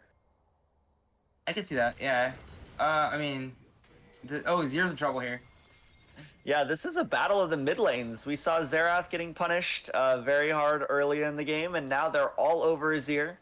They really want to play for these turrets as Cult of the Lambs in the last couple minutes have kind of come to life. They actually get the first turret here too. They want to play for these feats of strength. I mean, yeah, I think the last feat comes on whoever gets to like the next two objectives. Cause I'm pretty sure that one of the grubs got like taken. I'm not sure if like one of them's gotten grubs yet. I really wish the Spectre client would tell you. It actually does right at the top there. We can see 3 grubs did go over to Cult of the Lambs. So I was talking about the feats. Sorry, I was talking about the feats when I said that. Feats. Yes. Yeah. Feats. Yeah, I wish that would tell you, but sadly it doesn't. So one of them's got. So basically, if Cult of the Lamb get like a dragon or like the Rift Herald here, they have feats, I think. Yeah, Zamumu is kind of waiting on the side here, out of vision, trying to maybe look for a play mid, but I don't think much will come of it. It's a little harder to gank mid than it is when we started fighting the game. Because they extended the bush. Yeah. Yeah, it was an Essence Fever. Okay, that's something I learned something new today. It was an Essence Fever. There you go. This bot lane tower is still standing with just a little bit of HP, as now they're fighting for the Rift Herald on the top side of the map. Both teams are positioning. It seems like we're sending these top laners back to their island, now on the other side of the map. And I imagine we're going to see our first bigger team fight around this next objective. Yeah. Actually, the first hook does come out, but not much damage to back it up. I mean, yeah, we got waves pushing as well. An interesting thing to note is like none of them, the mid wave, there's no waves mid right now. I say that as like 2 minions die. It's actually they want to punish this Azir again too, but it's under his tower, so it's kind of risky to go in here. Lots of damage as the Emperor's Divide comes out, does catch 3, but crucially takes off the bandage toss. Mom comes around the corners, the Chrono Break comes through and actually is taking down the Samumu. As on the other side of the fight, the Xerath is out of position right in front of multiple melee characters, cannot seem to survive, as now Cult of the Lambs, good beginning to the fight, but now they are caught out and punished for their hubris. Yeah, I mean, that was a bit of an unfortunate fight. That was a pretty sick stream shuffle, though. And we got the Darius, like, pushing the mid lane as well. I wonder if, like, they are gonna go for, Herald here after pushing the mid lane tower. The Dragon is coming up as well. So, yeah, they're not gonna get the mid lane tower because the Xerath came back up in time. Oh, Scion, that's Xerath. Yeah. Scion. Might be a little overextended in the side lane here. Darius did leave before, but is back now, as actually just turns to try and fight it. But this Trundle in outnumbered fights can die so quickly, and that is what we see here. Good effort there. The Darius did get pretty low, but no return kill there for Cult of the Lambs. Sadly, we were just too focused on twitting. Well, actually, I think that might be their plan here, to be honest. But I still think we might be seeing a whole breaker Trundle here. Cult of the Lamb is starting the Hearth Herald right now. I think we might see a trade between these two. So like, yeah, we got the trade potentially between the Rift Herald and the Dragon. I think that favors Team Elo more right now. Because the Dragon, actually no, yeah, the Dragon, Team Elo likes the scale. The Dragon's heavy scale a little bit more. I think it does like favor Team Loyo, this little trade here between the directors. Yeah, getting closer to that Dragon Soul is really good. Getting to that really powerful point that we saw Cult of the Lambs get in game 1 could be really helpful for low elo to get in this game and be able to kind of secure the second game of the series. Yeah, go to a game 3. Yeah, which currently the gold lead is nothing crazy, but it is slightly in favor of low elo. Slightly in favor of Lilio. I mean, like I'd argue Lilio is ahead right now. It's not as not it's not a heavy lead, but it is. Like, I would argue they're ahead. Yeah. Yeah, these kills are actually a little deceiving. You think that that low elo has double the kills, so they're like twice as ahead, but that is not the case based on the game state. So actually, both teams pretty close right now. We saw that kind of before, where those team fights were pretty back and forth. Yeah. Both teams had a way to win them, and it really just came down to a couple of abilities, a couple of champions really popping off that won either team the fight. Yeah, we're probably gonna have a fight here mid lane in a second as well for this tower. Yeah, they actually are spawning the Rift Herald. They want to take this tier 1 like we saw the other team do in game 1, as the Rift Heralds actually drove the opposite direction. Maybe trying to get back around towards the bot turret, I swear. Yeah, trying to go around for the bot tier 2, but actually hits the corner. No. Unlucky, and now out of position here for the Echo. Does Chrono Break backwards. It will be rooted up, and I imagine this will just be a kill. Looks like it goes over. Oh, not quite yet. We got the tower. We got the tower. That's crazy. They did end up getting the turret, actually both turrets, the mid and bot lane towers, as Echo ends up being the sacrificial lamb of the Cult of the Lambs. And they actually do get a lot of gold from it, so well done there. That was an incredibly like good trade there. Like Echo's death for like 2 towers, like I'd take that any day. And doubly so, that kill on Echo went over to the Nautilus, and you know, supports don't need a lot of gold. Unlucky. So honestly, Unlucky. good play there from Cult of the Lambs. Yeah, I mean Otacon's up as well. I wonder if little Team Leo will try and go for Otacon here. Because they're all just hovered in the area right now. And we got like the Baron coming up in like 5 minutes, right? Yeah, just about. The way that this new season's been set up, there's always an objective to fight for. As now we see the opposite. Now the Darius is overextended in the side lane. 3 versus 1 does flash away, but multiple ultimates used, and that is Darius in the grave. But now Team Low Elo is calling to start this Otacon. They know that everyone else is on the other side of the map, and they're just trying to race there, double or teleport here from the Xerath. The Trundle split pushing. They want to contest this Otacon, and like we said in game 1, these resistances are gone, so this is a fair fight, as we already see some poke going down. The Thornbound Otacon goes over to low elo with the smite, but can they win the ensuing fight? Sion doesn't have that much damage, but now the Echo is here. Watch this as the Chrono Break comes back out. I don't know if they can have enough damage, but this split push in the bot lane is already going. If they can delay the bases, this Trundle can do some damage. Yeah, I mean, the Trundle has to like walk in tower range. They end up going through. The Decimating Smash comes out. Mom is called, but all the health bars are low, but no one is dying so far. Another hook goes over, and this Thresh is out of position. I think that will be the first kill of this team fight, going over to the Nautilus, but now the Trundle's here to back him up. Yeah, I mean, that worked really well for Team Lilio there. And Dragon's coming up in like a minute as well. So we got like we got like Soul Point potentially coming out for Team Lilio. Yeah. I think that I would have liked to see this Trundle stick on the side lane there. I think they probably could have taken an inhibitor maybe, but opts to go for the team fight, which isn't the worst thing you could do for sure. It just seemed to not work out. Yeah, it's actually a lot of damage onto Darius, and this lethality Sion is putting in lots of work, as Cult of the Lambs just found a really good fight right before this major objective. Yeah, I mean, we got like a major fight, and then Azir. I mean, Azir has to put up tower here as well. Like, there's a lot of stuff going on. I think the Trundle too. I don't know, like if you noticed that the Trundle had to go through the bot tower, bot side tower, to even like get into that fight as well. Yeah, kind of a weird angle, spotted on vision getting into that fight, but this dragon actually is started up by Cult of the Lambs. It's going to be their second dragon if they're able to claim it, and it looks like Low Elo is just going to give it over. They don't have their jungler, they don't have the ability to secure the objective, so they decide to just give it up. Really good play really good proactivity from Cult of the Lambs. I think that's a smart decision from Team Leo as well to like just give the Drake. You can get 2 more later. It's fine.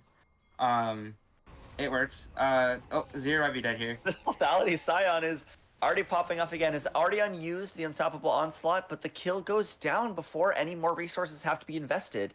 And now, I looked down at the scoreboard. This is a 6-1 lethality Scion. Yeah. Yeah, just let this bot laner cook, please. Somebody sign them. Oh man, I love we have this. a little fight over the Raptor camp, but yeah, we're seeing that off meta is thriving so far in this in the GG Con tournament for League of Legends. Very happy to see as an off meta enthusiast myself. Absolutely. This Scion's a menace. Oh, the Scion's super meta. They got a pretty similar build to like the last game as well, to the J4. I think the major difference is like Serpent's Fang, because there are a lot of shields that happen on the side of well, not like a lot of shields. There's a couple of shields that happen on specifically in Mumu, and in Nautilus, because the Mumu gets to shield off the smite, the jungle item, and then Nautilus has actually, I called it. Darius is flanking here. Does get the pull onto Xerath. The flash comes out, but stunned up. The CC is too much. That's the first kill over to Darius. Already got the passive stacked out, but now this Trundle is putting in work. This Echo remains safe with the ultimate. Now this Trundle is actually getting low. The Scion comes in. This is their damage. This is their chance. Cult of the Lambs are looking forward. So low, but healing up as the Trundle is now taken down. And now this is an even 2-for-2 fight between these teams. And we even got the Azir tower up, so that even if they get a wave, they got like a tower on there, so they have to deal with. Oh, a hook coming in. Oh, the hook comes forward, the sweep back, but can they do it? The Emperor's Divide pushes them off as they actually do get the kill, and this tower is putting in so much work. That is a double kill over the jungle of the Cult of the Lambs. Very, very nice play, and great team fight in the mid lane. Yeah, and we got like a lane pushing as well now, so like we can see like the Scion just like push like maybe the inhib. I actually don't think that's possible because the Smolder's there. I said that out loud and I was like, wait, that's not possible. Baron is now up as well. So we might see like a reset into like a Baron fight here, because everyone is back out except for the Azir. So I could see like Cult of the Lamb going in for a Baron, and like pushing the 5v4 advantage that they have right now. Trundle actually just starts up the Baron, losing a lot of health here, but I guess confident enough to fight it since Azir is still dead. Also, Azir does not have the teleport right away when alive. It will be on a small delay here. Smolder chunked out before the fight started. Cult of the Lambs just want to start a fight.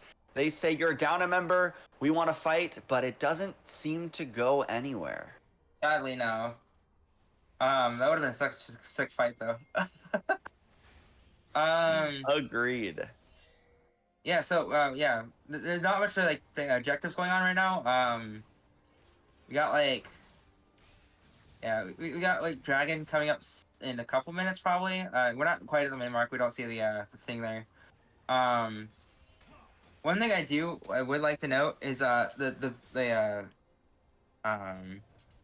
Scion is like 3 items right now as well. And the Echo has like yeah, the Echo has a 10-stack Dark Seal as well. I can see like we're really ahead right now. Right, the Cult of the Lamb is really ahead right now, in my opinion. Yeah, we were talking about low elo earlier in the match, but this lead has definitely shifted over. Cult of the Lambs do find themselves in a favorable spot now, with no small part given to this Scion and the Echo, as you were just pointing out with both of them. They have lots of items, they have lots of gold, and they are really making the difference for Cult of the Lambs right now. Yeah, no,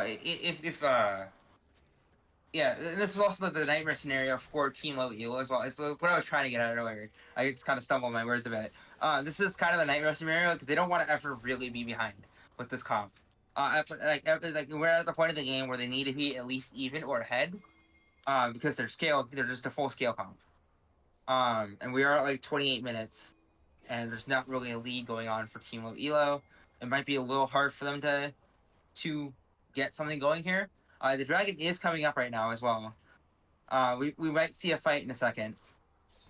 Yeah, I imagine they're going to want to fight over this. Whoever gets this is 1 point closer to that Dragon Soul.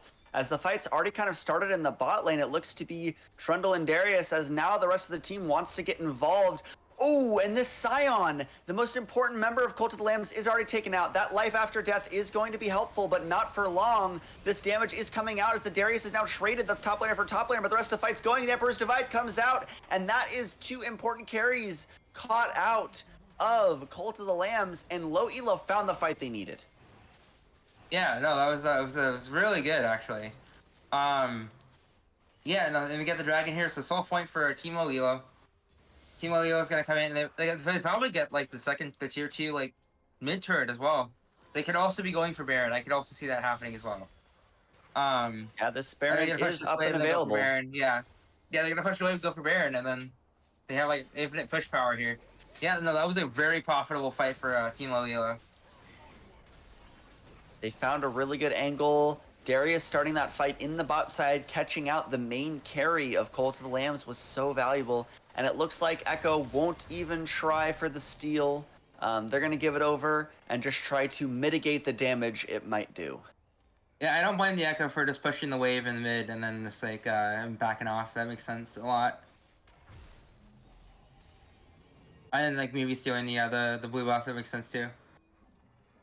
Yep, trying to get all that they can out of the enemies, all the gold that's available on the map. They want to get it done before we see Low Elo back on the map. They are going to be here. They are going to have those upgraded minions. They're going to have that extra push power. So a lot of the next few minutes here will be whether or not Cult of the Lambs can get rid of these minions, if they can clear the minions safely, if they can keep their tower standing. That's what I'll be looking for. Yeah, no, that is like the question is that are they gonna be able to keep their tower standing through this Baron power play?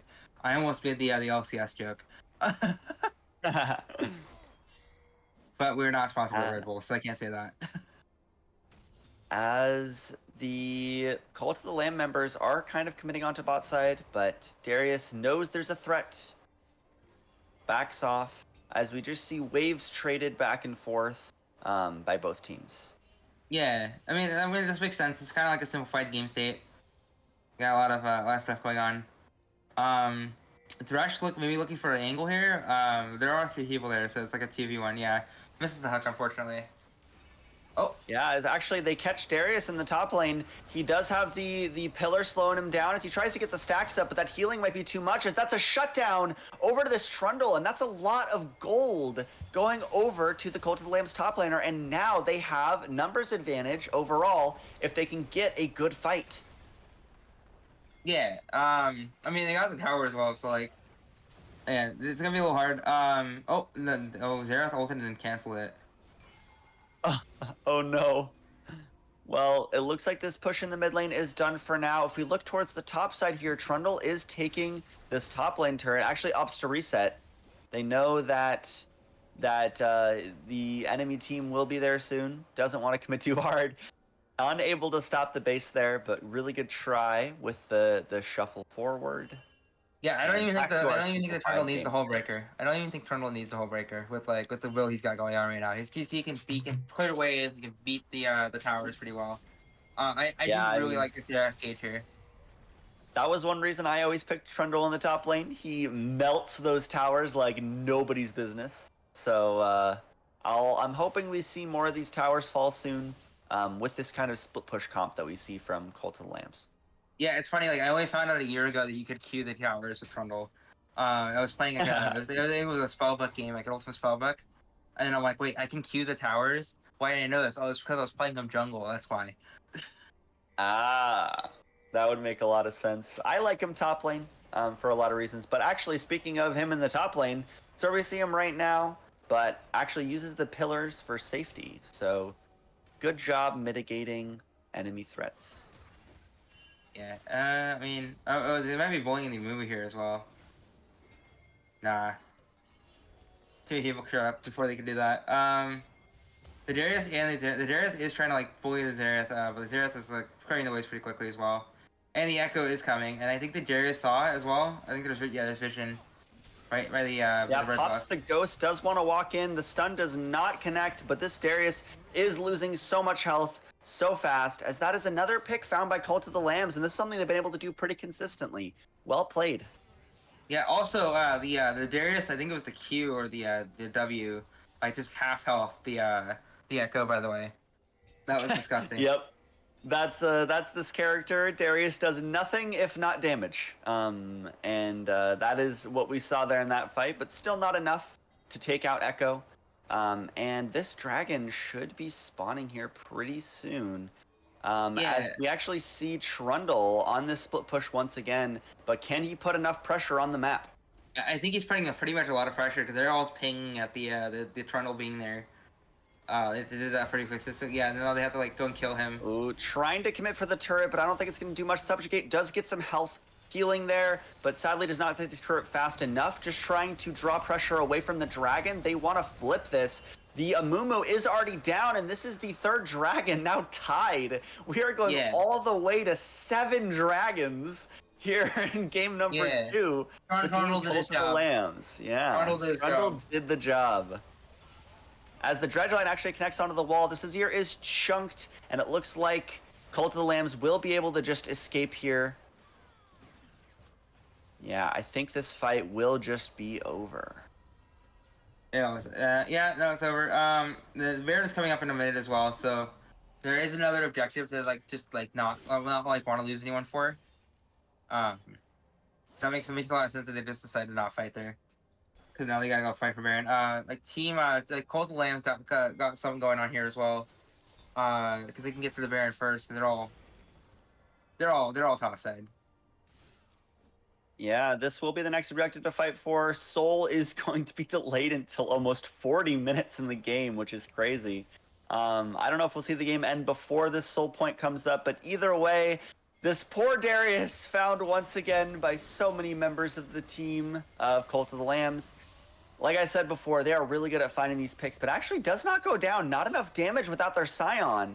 So good look for that pick. But now the Curse of the Sad Mummy comes out. This is a lot of damage onto Cult of the Lambs. This might be the final fight of the game if whoever can pick this up gets Baron, and that's already multiple kills over. This Scion goes into the afterlife, and so far that is a 1-for-0 trade in favor of Lilo. 1-for-0, but it might also be Baron for Team Lilo. Potentially. If they choose to start it up, yeah. The Thresh did get a reset. We'll be back on map.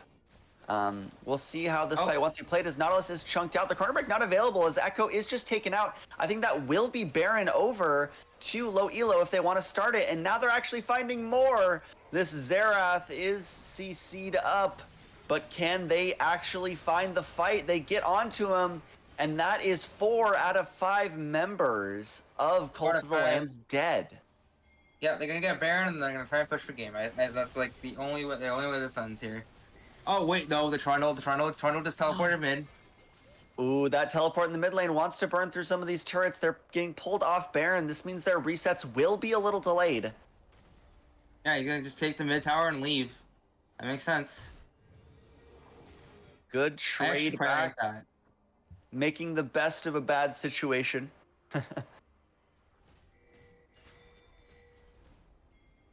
Oh, and then they're gonna try and cross on him now. Yeah, doesn't know that Darius is behind. Might end up falling here if this fight doesn't go their way. Does use the subjugate, but those stacks of Darius will be there very soon. And this is an Azir with 4.5 items. That damage is unreal. Also, I mean, the Azir also has Void Staff, which it gives magic pen. So there's not a lot they can do. It's pretty anti-tank. I think I was like the Andre's Void Staff. That Decimating Smash does not connect. Trying to use the Scion Vision trick, but nice try there. I mean, Sion's starting to push bot lane as well. The actual minions, because they're not very far out. Oh. Yeah, as they already try to engage in the fight in mid lane, lots of CC as the Chrono Break is actually not able to save the jungler of Cult of the Lambs. So this is going to be more pressure. We can see the Nautilus barely survives there with the sliver of health in the back line. But this is all looking towards low elo. They had a little bit of a dip there in the mid game, but they are back in control. Yeah. Yeah, and we got the tower pushing. This might actually be the end of the game here. They still have Baron, right? Yeah. This is probably the end of the game here. Yeah, they still have those upgraded minions. It kind of depends on whether or not they can force a fight. This Trundle is pretty strong. As the pull they're does forcing come fight. out, they're trying to get these minions out of the way, as I don't think low elo can end. Nah, not anymore. They would have been able to if they were able to get a fort there, but like unfortunately, not really. Oh no, there's another wave coming. Ooh, we'll see. I think the Baron will be running out here shortly, but The Baron still will up expire, for but they now. still end. Yeah, they're no, actually that is calling better. to back it off. They're gonna go They're for this soul. Yeah, soul point's good. I was just about to point that out as well. Funnily enough. We'll see. Maybe if they can delay these resets, they can get first move onto this dragon. The dragon is spawning, and low elo do need to get their bases off.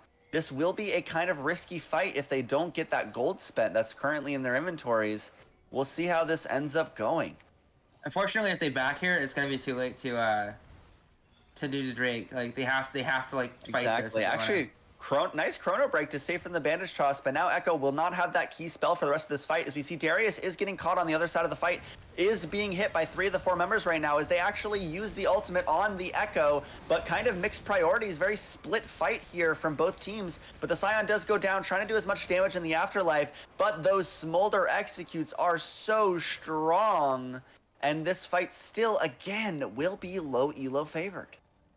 Yeah, I mean, like Smolder's got like Elder Drake on his Volt, so you know it's pretty easy to I mean, like I said, we're at the point of the game where you know if Smolder exists, he wins. And that is the soul picked up there for low elo. Echo just trying to put some pressure on the mid lane here, stop them from having that extra threat. We'll get the tower down, but I don't think we'll get much more. Nah, not much more. Also, I mean, it is a Cloud Soul. Like move speed is like the best stat in the game. Don't get me wrong, but I think the Cloud Soul is like the most inconsequential soul we could have got in this game with these comps. Yeah, maybe lots of scrapping. I think the raw stats of another one of the souls might have been more helpful. But Yeah. sadly, since we went all the way to 7 dragons before the Elder, this Elder will be spawning around 45 minutes, and that is a crazy long game of League of Legends. I can't imagine how these teams must be feeling right now, trying to keep up their mental fortitude, trying to keep their head in the game, even if they feel like they're slipping behind. So props to them, props to the players. This is some good gameplay. Yeah, I mean, this is my standard ranking, XD. True. Yeah. So yeah, no, we got like we got the Smolder and the Amumu, and it's like 4 people like top lane. This tower is definitely gone. Yeah, it looks like low elo realized their mistake when they were pushing before. They kept splitting up, making it really easy to clear the waves. Now they're sticking together, they're taking down these turrets, but actually it is Cult of the Lambs that are looking for this angle, as now they have 5 behind. The Azir is not here quite yet, but the Echo is picked off before the fight even starts. As they're flashing forward, they want more. Cult of the Lambs did not commit to their collapse, and they're letting their team die under the turret, but with no wave, I don't think they can stand here that long. The Nautilus is tanking up for now, and actually will survive from the turret. Now this might be the end of the game. Sadly, it is like nearly a 10k gold lead, so that, like Team Leo is just slapping them with their wallets. Yeah, they can kind of just wallet diff at this point as they try to force a fight under these turrets here. The Scion is around, but all of Cult of the Lambs seem to be dying one by one. They will have a wave here, and I think this is low elo taking game number 2 here. So it seems like we will take this series all the way to game number 3. All right. Well, that was a good game. I love that. Yeah. No, it was that game. Almost made me lose focus. Not gonna lie. There was a lot of stuff going on. I'll ask the same thing as in game 1. Did anything surprise you? Or looking at the stats here, does anything surprise you about the second game? Not really. I mean, that's kind of went like almost the way it was supposed to. Like the Team Olio held on, got even, maybe just a little bit ahead, and then like lasted until like a certain point in the game, and then obviously Smolder just wins the game on the spot once you get to a certain point in the game. So I like this. I wonder if they're gonna make it like team Cold Lamb's gonna make it little switch ups to try and deal with Smolder again. I'm assuming the J4 might be banned again. I wonder if they have another thing up the sleeve like the Gragas or whatnot to try and deal with Smolder. I feel like the main reason that that Team Evo won that game is because the Smolder existed. Yeah, that Smolder is so valuable in those late game team fights, but we'll have to see what they go for in game 3. Before we go to ad break, another shout out to our sponsors, particularly for this league match in specific. They are offering that prize to the first place team. So now an even matchup, it's either team's prize, whatever they want to pick. As long as they can win this third and final game, they will take home that grand prize. So we'll see you on the other side of our break here as the teams prepare, strategize, and get ready for the last game of the series. All right. See you in the next game.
We're a club that's you know, our goal is to encompass a competitive gaming scene.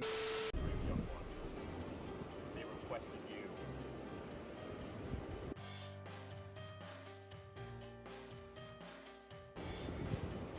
I know what I must do.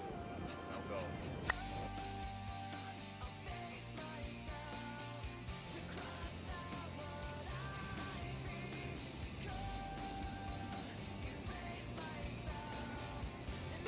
And they don't really have a...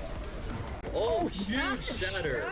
And the lamp will come out, but the backline will not die as Kai a little bit overextending, but does find the pin on a bowl of dog.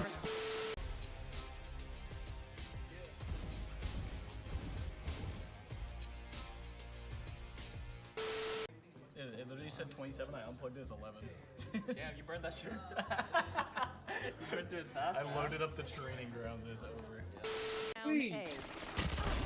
Oh, we don't want to get him! Huh. What my games look like.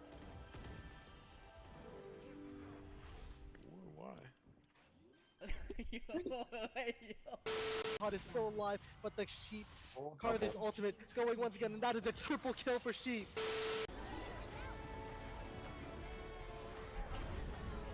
Wait, he missed lamp. Wait, we can. Oh, I got one. No back here, no back here. I'm tilted in the TDM. It's over, guys. It's over. Join the party. Do I have to? Yeah, I gotta go in the DM? Go. There's 4 peeking me. Okay. Alright, once it queues, I'll go. We have a lot of gamers on campus. Why, oh why, do we not have a gaming center on campus? Oh, come on! Yeah, I know!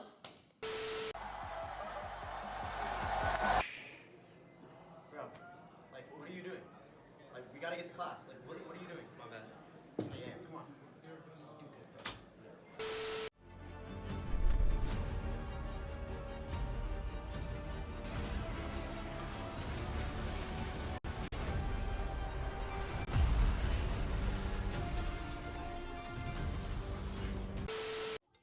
Alright.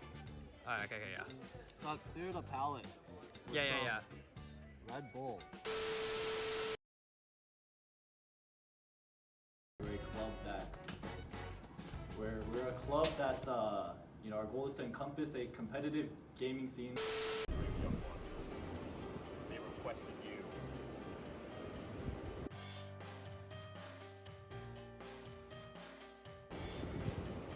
I know what I must do. Now go.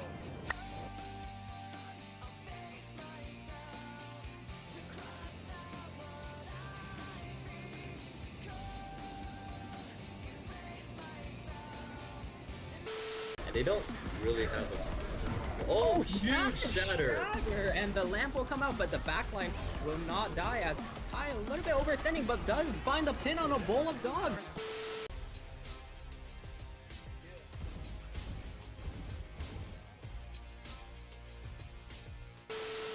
It literally said 27. I unplugged it as 11. Damn, you burned that shit. You went through as fast. I loaded up the training grounds. It's over. Oh, what my games look like.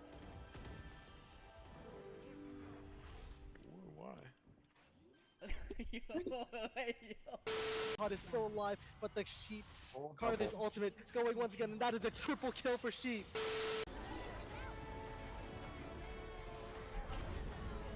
Wait, he missed lamp. Wait, we can. Oh, I got one. No back here, no back here.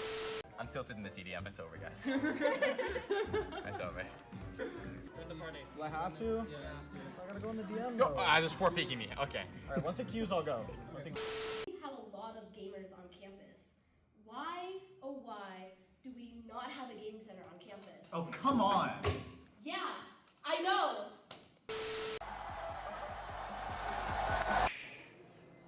Bro, like, what are you doing? Like, we gotta get to class. Like, what are you doing? My bad. Yeah, come on.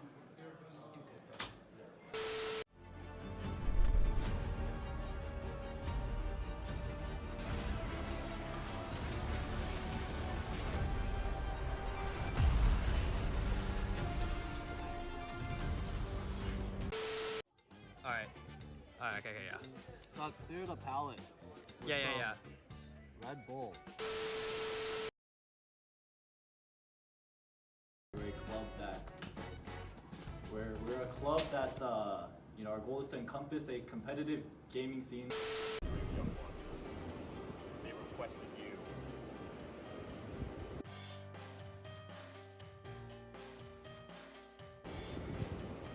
I know what I must do. Now go.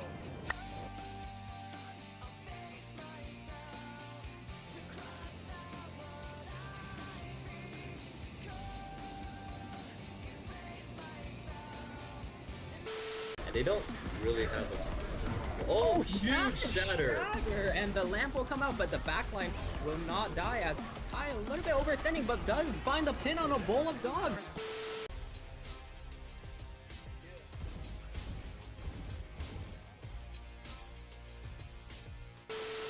It literally said 27. I unplugged it as 11. Damn, you burned that shit. You went through as fast. I loaded up the training grounds. It's over. Oh, what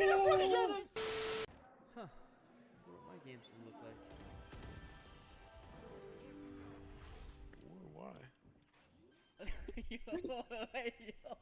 Card is still alive, but the Sheep card is ultimate going once again, and that is a triple kill for Sheep.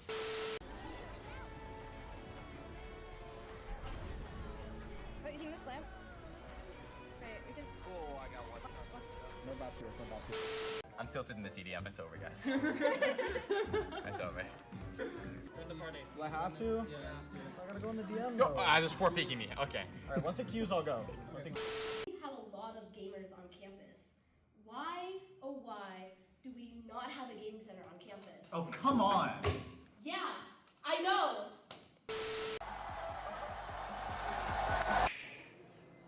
Bro, like, what are you doing? Like, we gotta get to class. Like, what are you doing? My bad. Yeah, come on.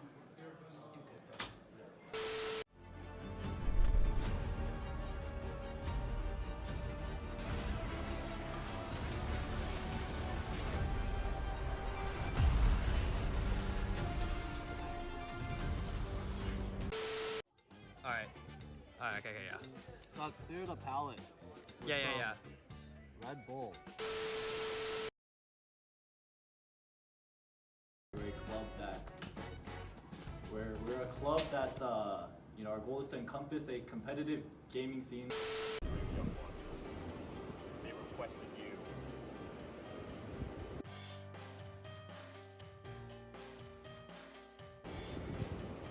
I know what I must do. Now go.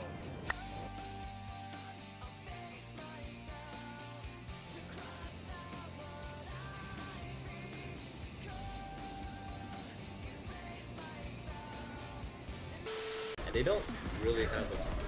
Oh, huge shatter! And the lamp will come out, but the backline will not die as Kai a little bit overextending, but does find the pin on a bowl of dog.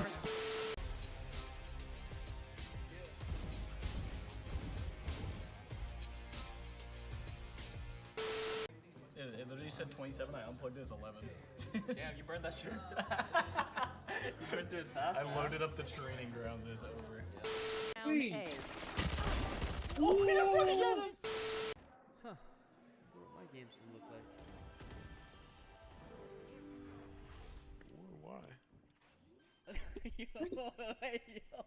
Card is still alive, but the Sheep card is ultimate going once again, and that is a triple kill for Sheep.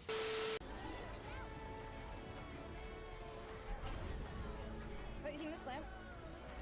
Wait, because. Oh, I got one. No back here, no back here. I'm tilted in the TDM. It's over, guys. It's over. Join the party. Do I have to? Yeah, I gotta go in the DM. Go. There's 4 peeking me. Okay. All right, once it queues, I'll go. Once it... We have a lot of gamers on campus. Why, oh why, do we not have a gaming center on campus? Oh, come on! Yeah, I know!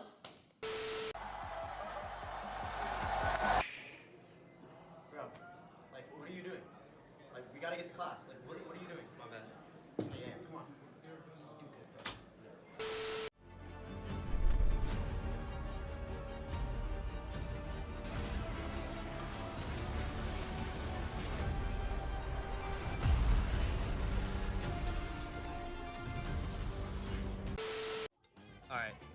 Alright, okay, yeah. Clear the palette. Yeah. Red Bull.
All right, looks like we're back for game 3 here of this best of 3 finals for GGCon.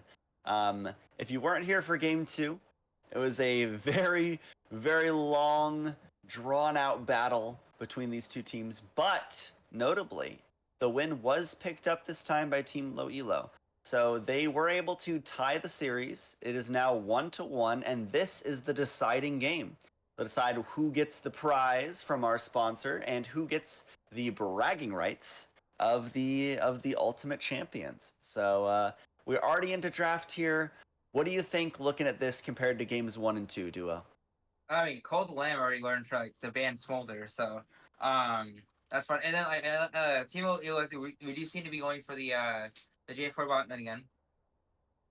Wait, no, that's the other team. No, wait, Timo Elo just picked the J4 jungle actually. Cold Lamb, I got my teams confused for a second. But like, I do like taking the J4 away from Sleepy. That is pretty good. Okay, we're gonna see Scion bot. Yeah, we still get that same bot lane pick. It did work really well in game 2, even though they did not win. We saw it at one point was 6-1, did so much damage. But like you said, Jarvan is taken away from Cult of the Lambs. That's a pick that they really like. So good bans and then good denial pick there from Team Low Elo. It looks like they are going to have to switch up AD carries. The Smolder is banned out, and it will be the Caitlyn. Caitlyn Lux. Oh, I really like this bot lane. So the thing with Caitlyn Lux, right, is you can chain CC. It's not very obvious chain CC, but you can chain CC pretty easily. Chain root, like it's not just normal CC. The chain root, I don't remember which like Lux ability it is, but like you use the Lux ability to root, and then you put a trap under. So when they try walking back, they'll hit the trap, and then Lux is the same thing. And eventually, the Caitlyn will kill you by just hitting you with autos as this is happening. So the Caitlyn Lux is very. Oh, we got the Cassidon live, by the way. I didn't even notice that the Cassidon wasn't banned. So Cold Lane obviously gonna pick Cassidon here. Yeah, very strong pick there from Cult of the Lambs. But as you were saying, I played against a Caitlyn Lux in the bot lane earlier today, and it is not fun. If you get hit by one spell, it could mean disaster. You could just be dead. So definitely a scary bot lane from Team Low Elo. We'll see if they can use it properly. And like we were talking about in games 1 and 2, this Caston was not available. It is over 100 games played on this champion for the Cult of the Lambs mid laner. So this season, a lot of time. 123 this season. Yes, so a lot of time, a lot of expertise, a lot of proactivity on this pick. So really cool to see it in the final game. So we're probably gonna see another Bird ban here, because those are the common ones, was like Leona and Bird. When it came to like the flex games, no, we're gonna see a Pike ban here. Okay, I mean it makes sense. I don't know. I think that was like mostly used for the J4, but I can see why you ban the Pike here, because the Pike can kind of give like a little bit of maneuverability and extra gold to the team. Yeah, that's what I was right. I was right. The Bard was picked here with the Scion as the OPs that you suggest.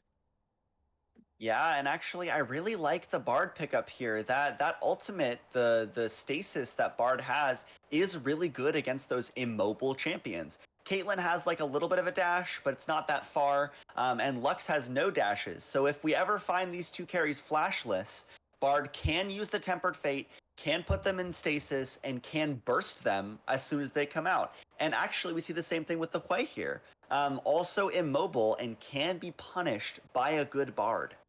Yeah. It's the other thing is we had a conversation earlier about when we started getting the esports as well. That Bard pick was also something that DRX used to win worlds in the last game against the Caitlyn Lux lane. So like, yes. I do really like this pick, especially into that kind of lane that we got here. The Urgot top lane pick. It is a blind Urgot, by the way.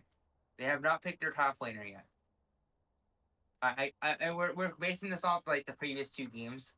Like this is like normally the side would be a top laner in a standard game, but knowing how the bot laner works, and what we've been picked here is we got the Tryndamere. The Tryndamere has been the common pick in their flex queue games leading up to this last tournament.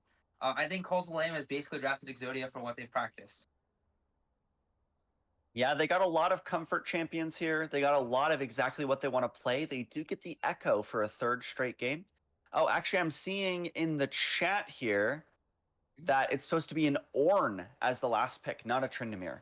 So really? a little bit of a different call there. I think the Tryndamere might have been more fun, but I know that these drafting tools can sometimes be mistaken. I don't know if that was necessarily a player issue, but just for the stream, for clarity, that is a Ornn instead of a Tryndamere for the last pick for Cult of the Lambs. So, very, very good team comp. Like I said, I think this is pretty much Exodia. This is exactly what they want. Comfort champions in every lane, every role. The Ornn maybe a little less so than the Tryndamere, but either way, they have a lot of really, really strong champions that they are very comfortable with. Yeah. No, yeah, no. I mean, like Ornn's interesting as well. I still think the Tryndamere would have been better actually into this.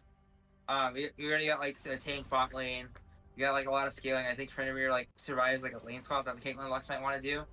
You know, like a lot better than Ornn maybe.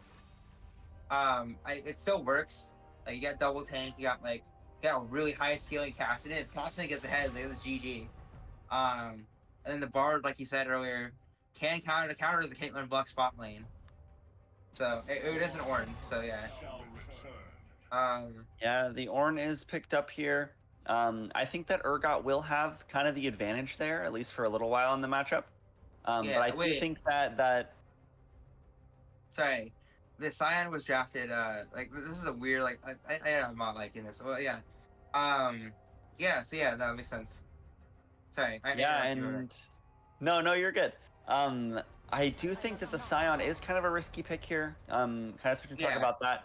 I mean, the Caitlyn and Lux are both ranged, as we were talking about kind of in that first game, where range is a really strong advantage in the game. And Scion being a melee character, it might be kind of hard to farm unless they can play this lane really well. And I trust that they'll be able to do that. Also, I think the reason that this lane actually works, I don't think like any of the other champions that were fighting bot lane with the Scion would have worked into this like Caitlyn Lux lane other than Bard. In my opinion, like from what I can tell. I don't even think the Pyke would have worked. I think Pyke might have been the wrong ban here. But it does make sense to have a So I got so like what happened a second ago is I got super confused by how we were drafting in the game compared to the pro draft that we used before. So yeah. Well, we definitely have definitive champion picks here in the draft. With the drafting tools, like I said, sometimes they can go a little bit haywire. But looks like the teams are locking in the picks now, so we will be loading into game shortly, just after that 3-minute spectator delay. So keeping our pattern going here, which team would you rather be part of, Duo? I mean, Team Lo. Which one? Which one's Team? Team Lolio is the one with the driver in, right? Yeah. I'd rather be on Team Lolio here. I do agree with you. I do think the Scions could get bullied out of the game. The Bard makes it playable potentially. I still think the Scion might get bullied out of the game. And like you said, if the Scion, if the Caitlyn Lux hits any abilities like the trap or like any rooting abilities, it's just GG for one of the characters who gets hit by it. Like, at least in the early bot lane, the first 6 levels before laning phase. During laning phase, it's just GG for whoever loses that. Gets hit by a root at that point. Yeah, I mean that was one key difference from the first 2 games. We've had ranged bot lane advantages for low elo in both of the first 2 games, but Caitlyn and Lux are very strong early game ranged champions. Yeah. Smolder is scaling. He doesn't do a lot of damage early, so using that range advantage doesn't mean that much. But for this duo, it definitely will. Yeah. Yeah, that's the main thing that that might actually be the thing that decides this game is the bot lane. In my opinion, I think the bot lane is the reason the game's decided most of the time. There is that 25. It's 3/4 of the time it will be the Scion Bard bot lane deciding the game. 1/4 of the time it will be the Cassidy getting ahead deciding the game. It really depends on what happens, but I think most of the time the bot lane matchups was going to decide the game here. Yeah, I would have to agree. And speaking of matchups, we have a kind of familiar one. We've already seen Jarvan, we've already seen Echo, but we haven't seen them face each other yet. So what do you think about this matchup? I think Echo beats Jarvan. um, I mean, like I honestly, it's probably a 50-50. It's not like a too heavy like lead for whoever like is ahead. I don't actually know who wins. I said that like no, I don't actually know who wins this matchup. But Oh, in my opinion, I think it's probably like a 50-50. They put two completely different styles of gameplay. Ico doesn't necessarily want to gank too early. Jerry Ford just wants to gank constantly. true. Good distinction there, and I think that is a pretty accurate assessment. It will kind of be however they decide to play the game. Mhm. One thing that I will say is this Jarvan does have a lot of lanes that they could gank. I'm looking at maybe some bot lane dives. If this Scion does end up getting pushed under tower, Kassadin, before he hits level 6, is really easy to gank in the mid lane. Yeah, And of course, Ornn is not the strongest early game champion, so we'll see if our Jarvan can really get the job done in the early game. counterpoint. The Cassidy can get a double kill mid lane, and we have a Genji versus FlyQuest game. No! Yes. I hope for low Elo's sake that does not happen because I think that will really seal the fate of this game. Yeah. If this Cassidy gets ahead early, I will be looking at the mid jungle duo of low Elo to shut down this scaling pick. Yeah. If you played League before and you played against a Kassadin, you know how strong that level 16 power spike can be. And that is very, very scary no matter who you are. Yeah, no, it is like the craziest thing. They have to do. I actually think it's a lot strong. It's even stronger than the Kale level 16 threshold. In my opinion. Honestly, Like, I it's that think stronger. I think I agree with you there. I think that's a pretty good read. Like just slightly, but I think it's stronger. I mean, getting that ultimate on such a low cooldown is so scary. Free dash, the scaling damage. Ugh. Hmm. And it looks Okay. like we are loading into game here, so we will be on the Rift shortly. We're done with our spectator delay, and we are on to the Rift. So, looking at the runes, anything stick out to you? Not really. I mean, J4 just did like Conqueror, which is fire. Like it makes sense. Especially with like the multiple tanks on the enemy team, like it makes a lot of sense to Conqueror. I didn't see the secondary, but the secondaries are like standard, like boots and stuff like that. That makes sense. I don't really see anything like out of the ordinary, out of all the except maybe Phase Rush Scion. I don't know if you had the Phase Rush last game. Yeah, I Phase actually Rush don't is, remember what yeah, was I don't remember what last he had game. runes last game. The last game was a trip. Let me tell you. It was. It was indeed. But Yeah, I like, guess the only one that sticks out to me is the summon Airy on the Ornn. I guess just for more oh, I didn't even trading notice he had power. 7 area on Yorn. I didn't even notice that. Okay, yeah, I would have pointed that out immediately if I noticed that. That's a Yeah, little interesting, actually.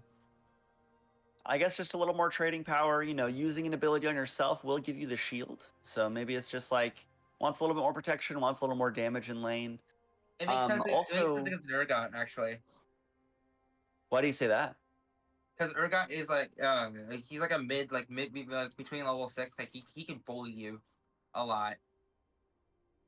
He does a lot of damage, like mid early game. True, true. Um, I think that is a good point there too, and I think that will help Orin's kind of weak laning phase, like we were talking about before. We loaded into the game, but either way, the only other rune that I would point out then would be on this Bard, the Unsealed Spellbook, which is always a wild card when it comes to how it can impact the game. It usually either feels useless or it feels like it wins the game. So we'll see which one it is here. I mean, it says 2 smites XD, so Yeah, maybe some more objective securing power if they're able to get that smite at the right time. But pretty standard lanes here.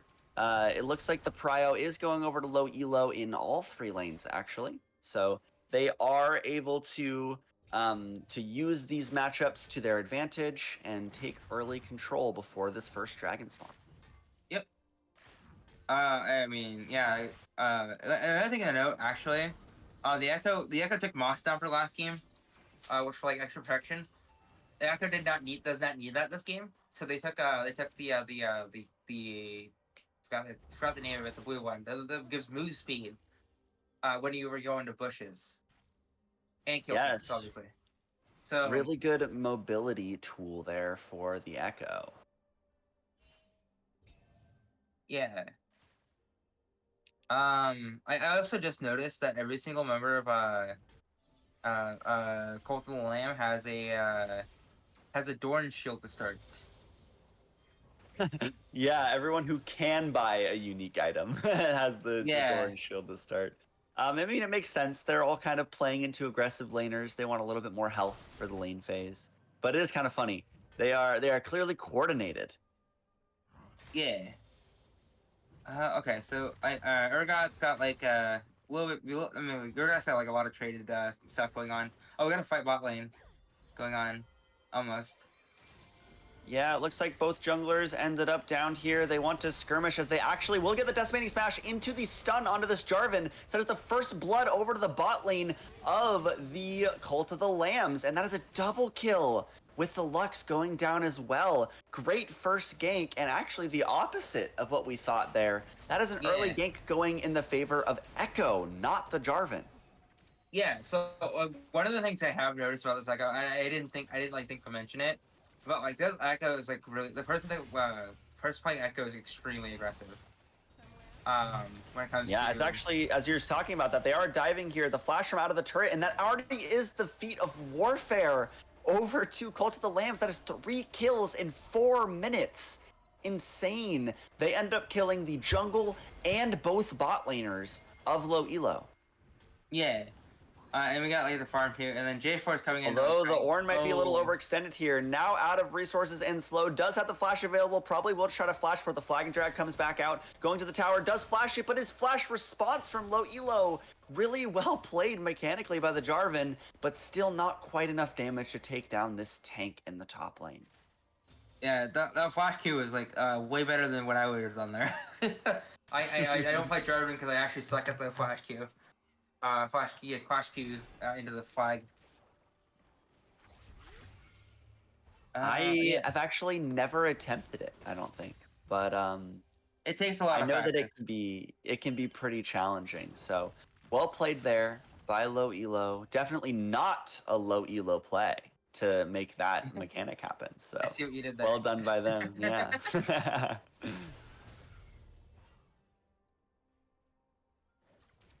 I mean, like, Dragon's up. I don't think anyone's gonna go for it yet. Yeah, likely not. As actually Cassidy does rift walk forward. Just hit. I'm about to say, I just noticed Cassidy got. I was just about to mention that I need to use the ult there. Yeah, right on spawn. Right as soon as the level up, go ahead and uses it.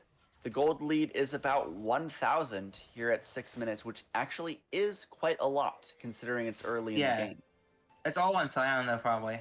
I don't know. I'm pretty sure it's all on Scion actually. The entire gold lead. So I would bet. I mean, the double kill, the tower plates. Also, one thing I did notice as well, the bottom laner, Scion has always especially when they're J4, they've always sold their starting at. Oh no, they used to sell their starting item in the last 2 games. I think I noticed that they sold their starting item in the last 2 games to buy Dirk. They didn't need to do that this time. Oh yeah, because they had enough gold right off the bat, huh? They didn't need to worry about that. As we do see the dragon started up here by low elo, they want to use this bot priority, and actually in the top lane, another successful dive for Cult of the Lambs. And this is kind of what I mentioned once early in the game, but I thought it was going to be low elo diving. But Cult of the Lambs flipped that on its head, and so far do have 4 kills to 0. The only kind of downside here, is that they trade away the dragon, but I'd say that's worth it. I don't even think it matters that much here. It's a Cloud Drake, and also the Rift Herald is coming up soon, so you can just get like the Rift Herald after you get like the red buff, because you got like Prio everywhere. Yeah, the mid and top lane are pretty even right now for Cult of the Lambs, so they could try to play towards top side. I'd argue it's necessary to play for top side. You already got your bot lane like ahead, and a bot lane can be pretty safe because it's a Scion. So, like, I'd argue you should play for top side here, especially the Cassidy. And maybe Sorry, and maybe that's what we'll see here. No worries. As the grubs are spawning up, we see some trading in the top lane. Actually, it does get the flip off, but I'm assuming this will just be our meatball situation. Not a lot of kills going over in the top lane usually, so pretty safe. I mean, I would expect more with Urbach, to be honest, but like, yeah. Oh, they got hit with a tower shot there as well. Yeah, I know. Oh wait, the J4 is going for the grubs here. Interesting. Yeah, I'd assume the Echo would have been there for that. Yeah, but with the top lane prow gone away, it is a little bit hard. But Low Ela definitely wants to go for these early objectives. We'll see if Cult of the Lambs can try to at least steal one away. As the Call of the Forge God is coming out, is going to go onto this Urgot, already taking a lot of damage, unable to really impact the fight. Over the wall, does walk away barely as one grub is remaining. This Hui is here, the Cassidon is not, as the Unending Despair does land onto the Ornn and actually takes them out, as now we just have the Echo standing for Cult of the Lambs, and all of these health bars are so low. Yeah, wow, no time for stopping. We got more action as the flash comes out. The unstoppable onslaught from this bot lane almost picks up another one for Cult of the Lambs. Yeah, this is like a night and day difference from like game 2. They were all pretty even like game 2, and now like the game 3 it's like super ahead. Yes, they are. This is a very, very strong early game lead, which we didn't see in either game. So we'll see how Cult of the Lambs plays with it. Yeah. Okay. I mean, we might see the J4 gank here. They are pretty pushed up. Yeah, this Scion's been perma-pushing. The Cataclysm actually is not available quite yet, but onto the Bard, knocked airborne. That is a magical journey away, and actually, this character, very, very good at surviving, but both of those semi-global ultimates, the final spark and the headshot, enough to take down the Bard. And that's a good kill traded back over to Low Elo. Yeah, yeah. And, it's surprising that the team with, like, 3 Doran shields is actually, like, really ahead right now, actually. Cause that's a pretty defensive item. Oh, well, okay. I thought the Scion didn't have enough mana to do that, there's, luckily, for Caitlyn. I thought the Scion was the W to kill the Caitlyn there, but no mana. Indeed, as now we have some support v jungle combat trying to steal away the Scuttle Crab. I think the Bard can do it. Nope. But it will be claimed by our Jarvan. But kind of just a chill game state again till our next objective is up. But so far, every lane is screaming an advantage for Cult of the Lambs. Yeah, no, I'm pretty sure every lane has like a massive gold, not a massive gold lead, but they got like a gold lead, at least a couple hundred gold. You know, no biggie. Oh, we got a magical journey behind this Urgot, and there is no running away now. The Call of the Forge God invested as well, and that is, again, 3rd game in a row that this Echo has a lead. We saw even in the game that they lost, the Echo was doing very well. So gold right where you want it. That was beautiful. I love that. Yeah, no, and then the Dragon coming up in a minute as well. Or like less than a minute, actually. So we got like a lot of stuff going on. Oh, Sion's getting a and here's the tower dive I was looking for Low Elo, as they do shut down this Sion. Unfortunate for Low Elo, his passive allows him to get every minion. But either way, well played. Yeah. And then we're gonna get Dragon off that for sure too. Yeah, Caitlyn's gonna push the wave and then go for Dragon, and then When the Echo came in, so the Echo could try and steal it because. But yeah, they're actually going for it. The Scion is TPing back too. That is already one dead for low elo, as now the Chrono Break makes that double. And this Echo, again with the Lich Bane, does so much damage when ahead. Yeah, I mean that's one of the beautiful things about like the Lich Bane build, especially like the auto attack after you use an ability does a lot of damage thanks to the chain passage on the Lich Bane, especially early. Yes, it does, and well played there from the Cult of Lambs jungler. Using that advantage is now the flip and actually the Fear Beyond Death out onto the Ornn, but can they get below that threshold? No! The suppression, the execute, unable to go off, as this is another stalemate up on the top side. And the Ornn gets the back here as well. As a magical journey forward might spell disaster for the Lux. That's half the HP bar taken away. The final spark is invested. As they do go forward onto the Scion, but the Scion is even more scary when dead. Can they find it? That is a snipe there from the mid laner of low elo, but now this Scion has nothing to lose. Runs forward, takes down the Lux as the headshot comes out, but does not take any more. That is actually an even two, or actually an uneven 2-for-1 trade in favor of Cult of the Lambs. Well done. Yeah, and then like the Echo also came up and like blocked the headshot there pretty quickly, pretty sick. Oh, Caitlyn. Oh, flashes forward for this Echo. Actually, no Chrono Break available, so we'll just get feared into a shutdown, unaware that Hui is waiting in the shadows. And good punish there from low elo. Super good punish. I actually don't blame the Echo for going for that fight because like I don't think they had vision. They don't have vision that will bushes over there. It was pretty much removed before that fight happened. So yeah, like you don't see the play coming. So you think you can kill the splash or at least get a flash to Caitlyn, right? You can kill her or get a flash out of her. Doesn't matter. But the play of being there is the worst part. The worst case scenario. Yeah, good read there by the low elo mid laner. As now we've seen a map rotation. We have the low elo bot lane here in the mid lane, but they're about to be collapsed on as that tempered fate I was talking about is used. This Lux is now out of position. Rift Walk on top, the flash comes out, but this Kassadin has so many more and will claim the first kill for this Kassadin of the third game. As we still actually have a fight on the other side. This Jarvan and Echo are scrapping in the jungle. The Kassadin wants more, but is now out of resources, out of mana, as Cult of Lambs want to set up the Rift Herald. Yeah, I mean, Kassadin probably has to back here and just to steal his mana back. The thing about like the Kassadin, you can't ult too much.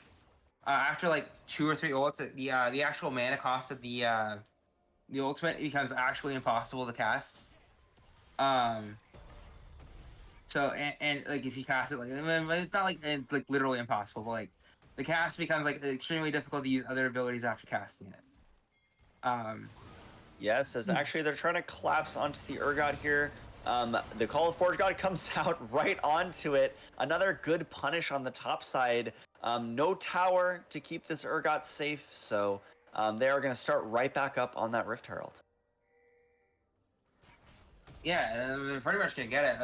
I don't see a way that J4 can contest, even if you know, if he wasn't trying to like defend the tower. Oh. They don't want to contest, but they do want to at least look onto this Ornn. A little bit of damage, but no threat of a kill for low elo.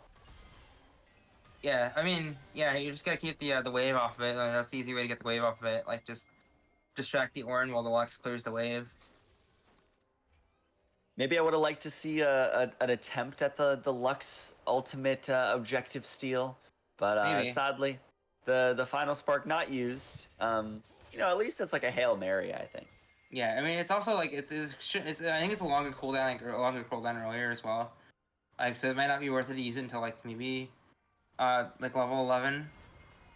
For that kind of purpose. I think we're still on like 10 or 9, or no, we're on 8 for Lux. I can barely see the numbers.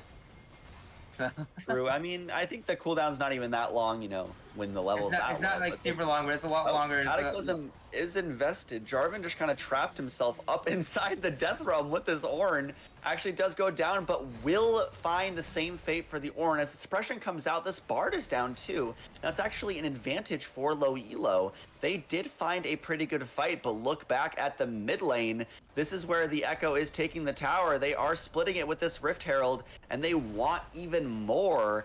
What I've noticed from Cult of the Lambs is that they are very, very good at pressuring the whole map. They have found great ways to pressure it. It's actually, they're winning the fight in the bot side too. The turrets helping Kassadin get another kill, and this scaling champion is looking very accelerated, even only 17 minutes in.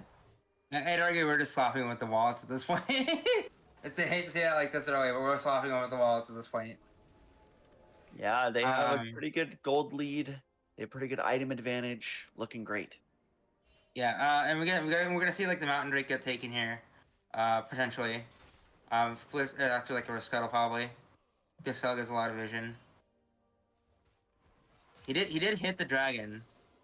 So yeah, just dragging it out, pun intended.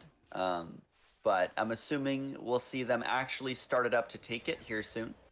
I think that even though low elo did just win the fight a second ago, I think the advantage still is in the pockets of Cult of the Lamb. They do have that gold lead you were talking about. So as long as they can find a good fight, Cult of the Lamb should be in control. Yeah, I can see that. Yeah. The Echo did back instead of going for the.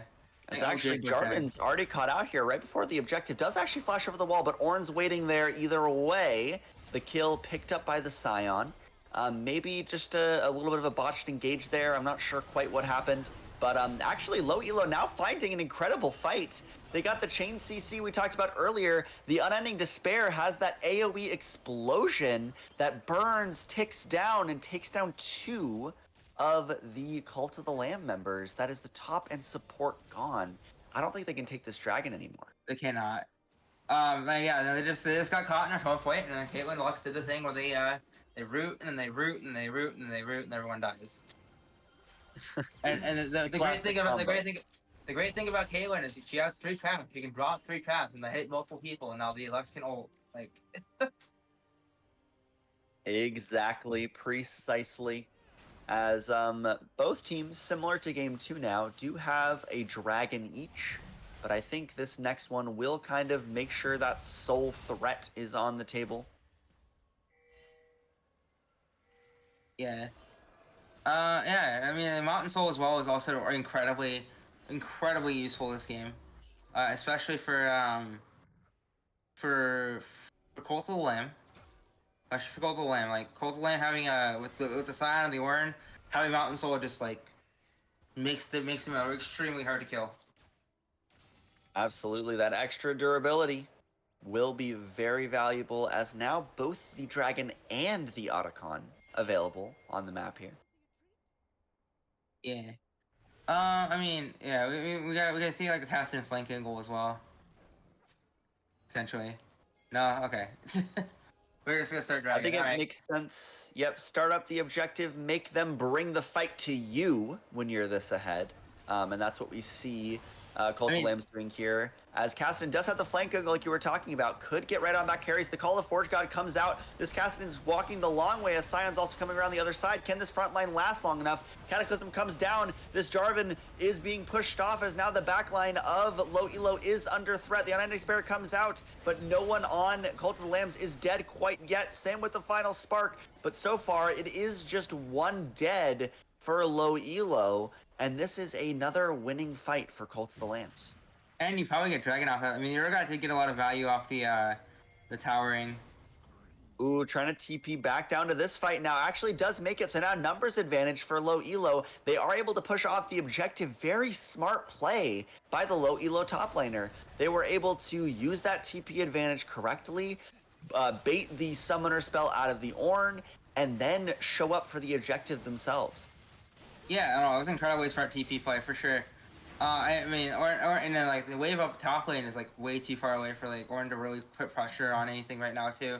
They also get the Otacon off of that as well, probably. That was incredibly good.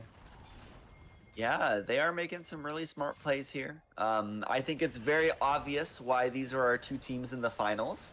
They both have a lot of prowess here. but we're seeing kind of the same mistake here maybe, where both teams try to fight around this Otacon, but Otacon does do so much damage here in kind of the mid game, so maybe they are able to push them off.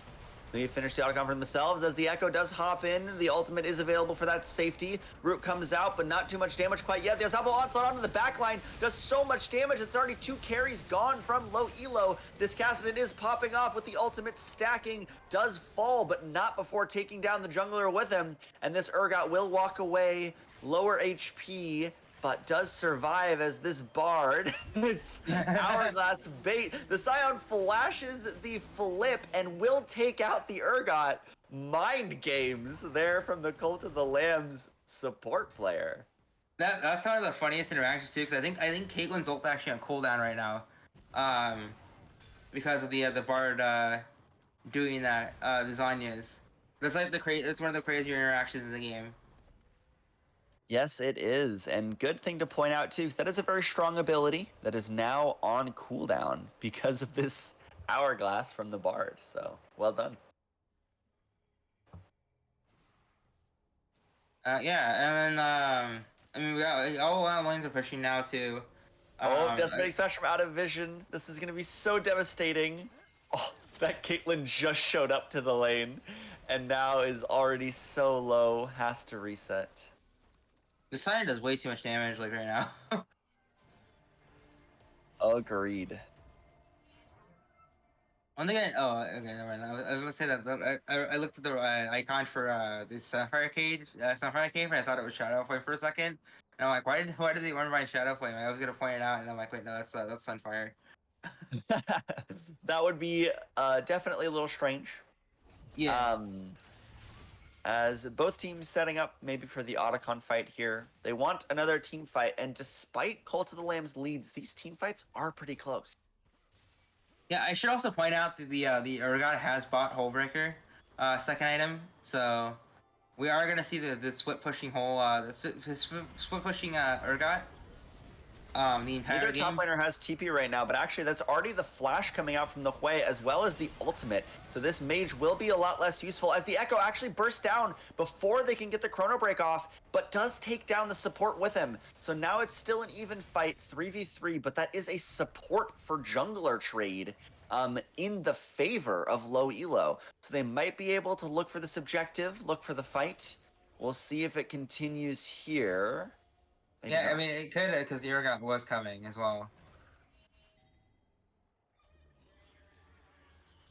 We'll see, getting some resets off. The Kassadin is walking back, also has the teleport available. Scion might be a little out of position yet. Kassadin is TPing back into this fight. They don't really have an engage tool, but at least they are pressuring low elo off the objective. We'll see what they can do with that tempo.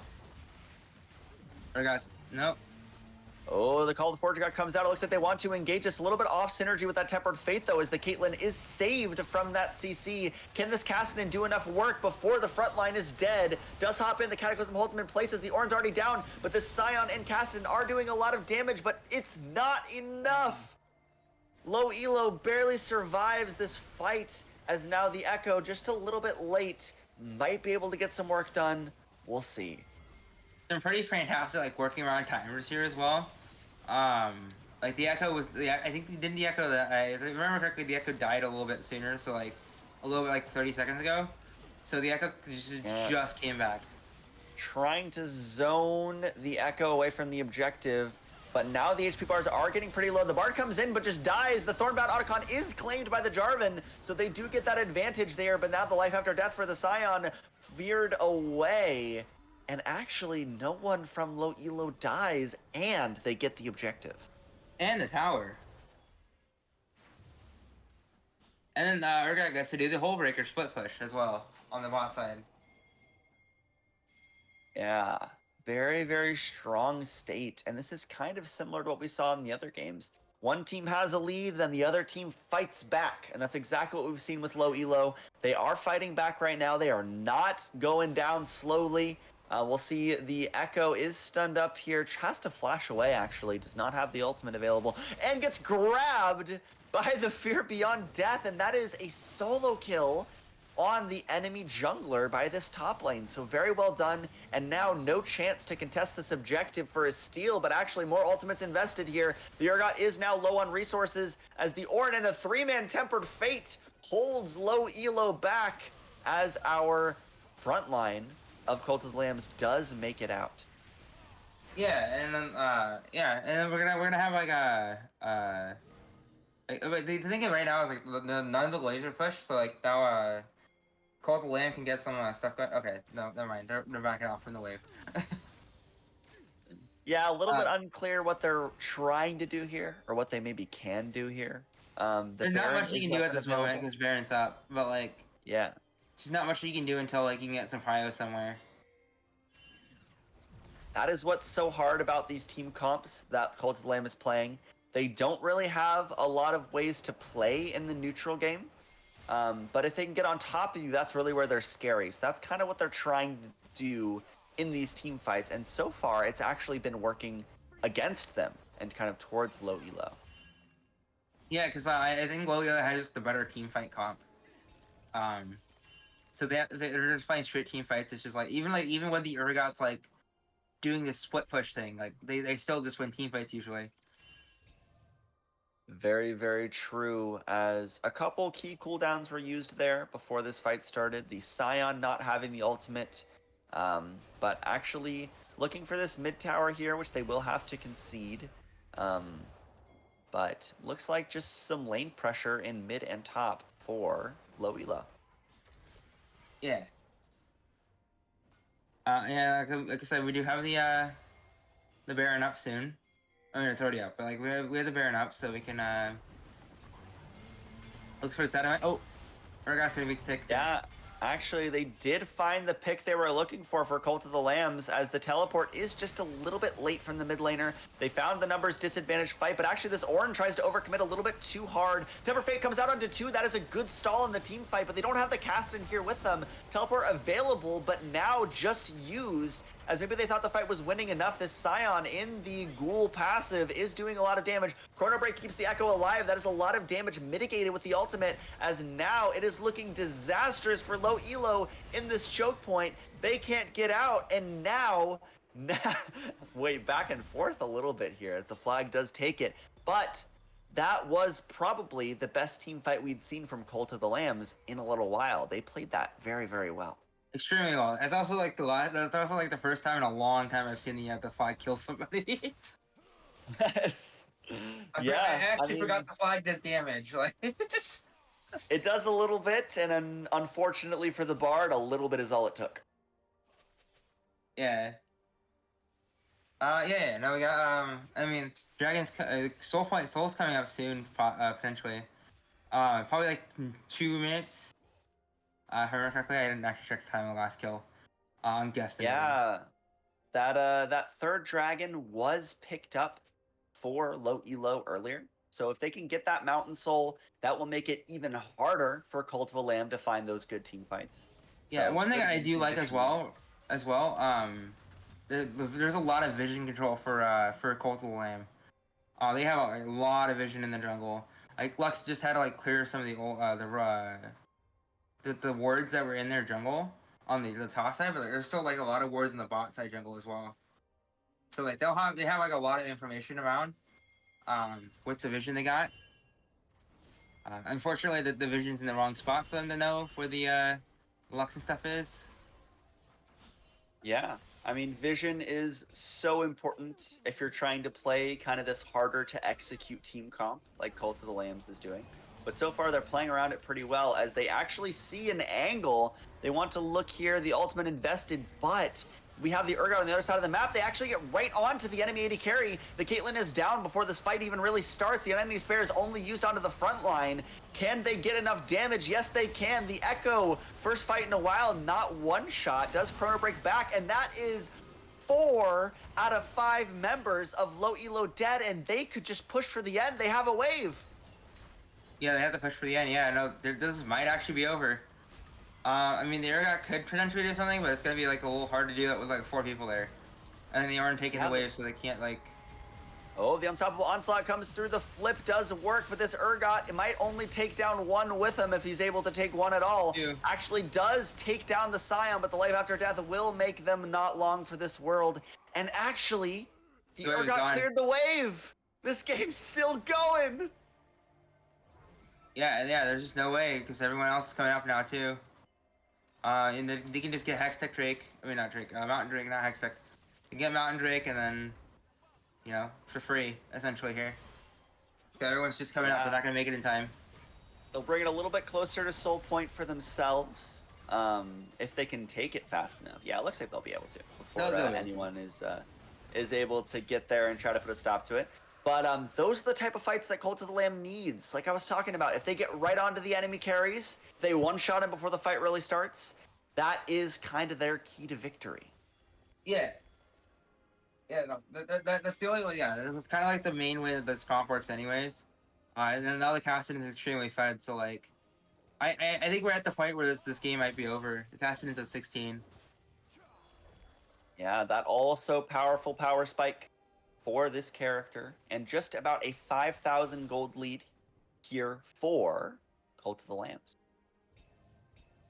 5,000 gold lead. The Cassidy has like 12 Magi stacks. Everyone's got at least 4 items on the team except for the jungler. Actually, everyone's got like 4 items on the Cult of the Lamb as well. Except for Sport, because Sport doesn't need the gold. Ooh, they might have. Oh no. Spotted out on the ward. Cassidy doesn't have the angle to engage. And Sion's doing the standard swift push, and Bard's coming up to help him. Yeah, Hui does have really good wave clear. Is able to kind of hold back these minions better than most characters. Yeah. I mean, kind of why you pick Hui here, honestly, is just the wave clear. Hui can play clear like a lot. I don't know what that ability's called. I think it's Molten Fissure. Is the I don't know. I didn't bother to learn all the 9 different Hui abilities. Well, 10 if you include the ultimate. Okay, so, 10 if you include the that's true. Yeah. Yeah. But either way, kind of a neutral game state now, as they're just trying to shove their waves in. But maybe I spoke too soon. Game state. Yeah. Oh. As Jarvan does get stunned up, is kind of separated from the team, and will just go down to this Echo. More kills, more stacks, more gold for the side of Cult of the Lamb. Yeah, and we're gonna. We actually have a 1v1 in the bot lane here too, as Urgot does win, gets something back for low elo, and now they are looking to pressure the map, but now the numbers are even, no longer an advantage for Cult of the Lamb. Urgot was gonna back there, but now he's just gonna push the wave to see if he can like base race or something. And yeah, the Echo and the Bard are just gonna back us like we got all the wave clear. Yeah, don't want to give up those turrets for free. Actually does Tempered Fate, uses the ultimate on the turret so that Urgot cannot secure that extra gold, and they want to chase down. This Echo has so much mobility. They have the stun available, and even the Scion coming from the other side of the map. And now that is a crucial pick onto the low elo top laner. They can easily play for this Baron objective now with their numbers advantage. Yeah, and then I'm pretty sure. Yeah, no. The Ornn has an ult as well. I mean, the teleport as well. So whatever fights they start with the Urgot gone, we have a 5v4 because the Ornn can just teleport in. Yeah, we'll see. It looks like they're positioning, trying to just bait out a fight here, as they are actually looking on to the Jarvan. Might catch up, but the Flag and Drag does get out for now. The Unstoppable Onslaught gets the knockout. That's so much damage. The Gall of Forge got all these ultimates coming back out as they get right onto the back line. As we were talking about, this Kassadin is so strong. This Echo putting in so much work, and I am sure that this will be the game now. There is no low elo players left. There is a wave, and these turrets are falling so quickly. Bow special to end the game here for Cult of the Lambs. Well played, game 3. Congratulations, Cult of the Lamb. You guys win. Wow, what do you think made the difference in game 3 here that we didn't The see bot lane. Cultured Lambs do in game 2? It was the bot lane double kill at like the really early game. Because the Cyan went 2-0 and it's kind of like snowballs from there most time. Like there were little there were small moments of hope from like low elo, but in the end like the Cultured Lamb was ahead the entire game and it was because of that bot lane double kill in like the first like 5 minutes. Yeah, getting that bot lane ahead was very helpful. We saw that this melee bot lane strat does not work very well when behind. So I think that is a very big difference maker here in game 3. Was this the result you were expecting, Duo? Kind of, yeah. I can see like the low elo team like doing it, but they literally had to get ahead to stop the casting and all that. And Yeah. as soon as the 5 minutes hit, like 5 minute kill hit, like I knew it was probably GG at that point. But I mean, obviously, I can't say that out loud because like everything can happen in League of Legends. But Of course. I was 99% sure that that game was over. Like that moment that double kill happened. And we still saw so many good plays from low elo though. They were able to get Yeah. those good team fights. They almost got an ace and they got a lot of objectives. They almost got the Dragon Soul for themselves. So really, really good team fighting. And like I said, you can clearly see why these two are the last two teams left. They both had their Yeah. clear strengths. They both played the game very well, and I am very grateful to have seen this amazing series. Yeah, and they both had like unique strategies as well. Like they were playing two completely different games, and I love that about like this match as well. Yeah, so I guess that'll be the end of our League of Legends finals. That is the Cult of the Lamb taking the series 2-1 for the finals. And real quick here at the end, I want to shout out our sponsors one last time. I have some more info here on the page too. Looks like Seasonic for the League of Legends tournament are providing a choice of either a Focus Gold 750 PSU or a MagFlow 3 fan set for the first place team. So you can see what that prize is. They get the choice now, Cult of the Lamb does. Where Seasonic is a very good source of premium power supplies and PC components. So please make sure to look into them. We're very thankful to our sponsors overall. Of course, Gen G, the other sponsors for the other parts of our tournament. And very thankful as well to my co-caster duo. Thank you very much for casting with me today. As well as our observer, I think it's Nat or Natalie. Thank you very much for being part of this and casting this rather long series. And of course, thank you to the players for making it a very fun series to watch and cast. So, any last words, duo? Anything you want to add? Not really. That was a very good series. That was a banger, if you will. It was. It was a lot of fun. So I think we will leave it there. Good night, everybody. Have a great rest of your day wherever you are.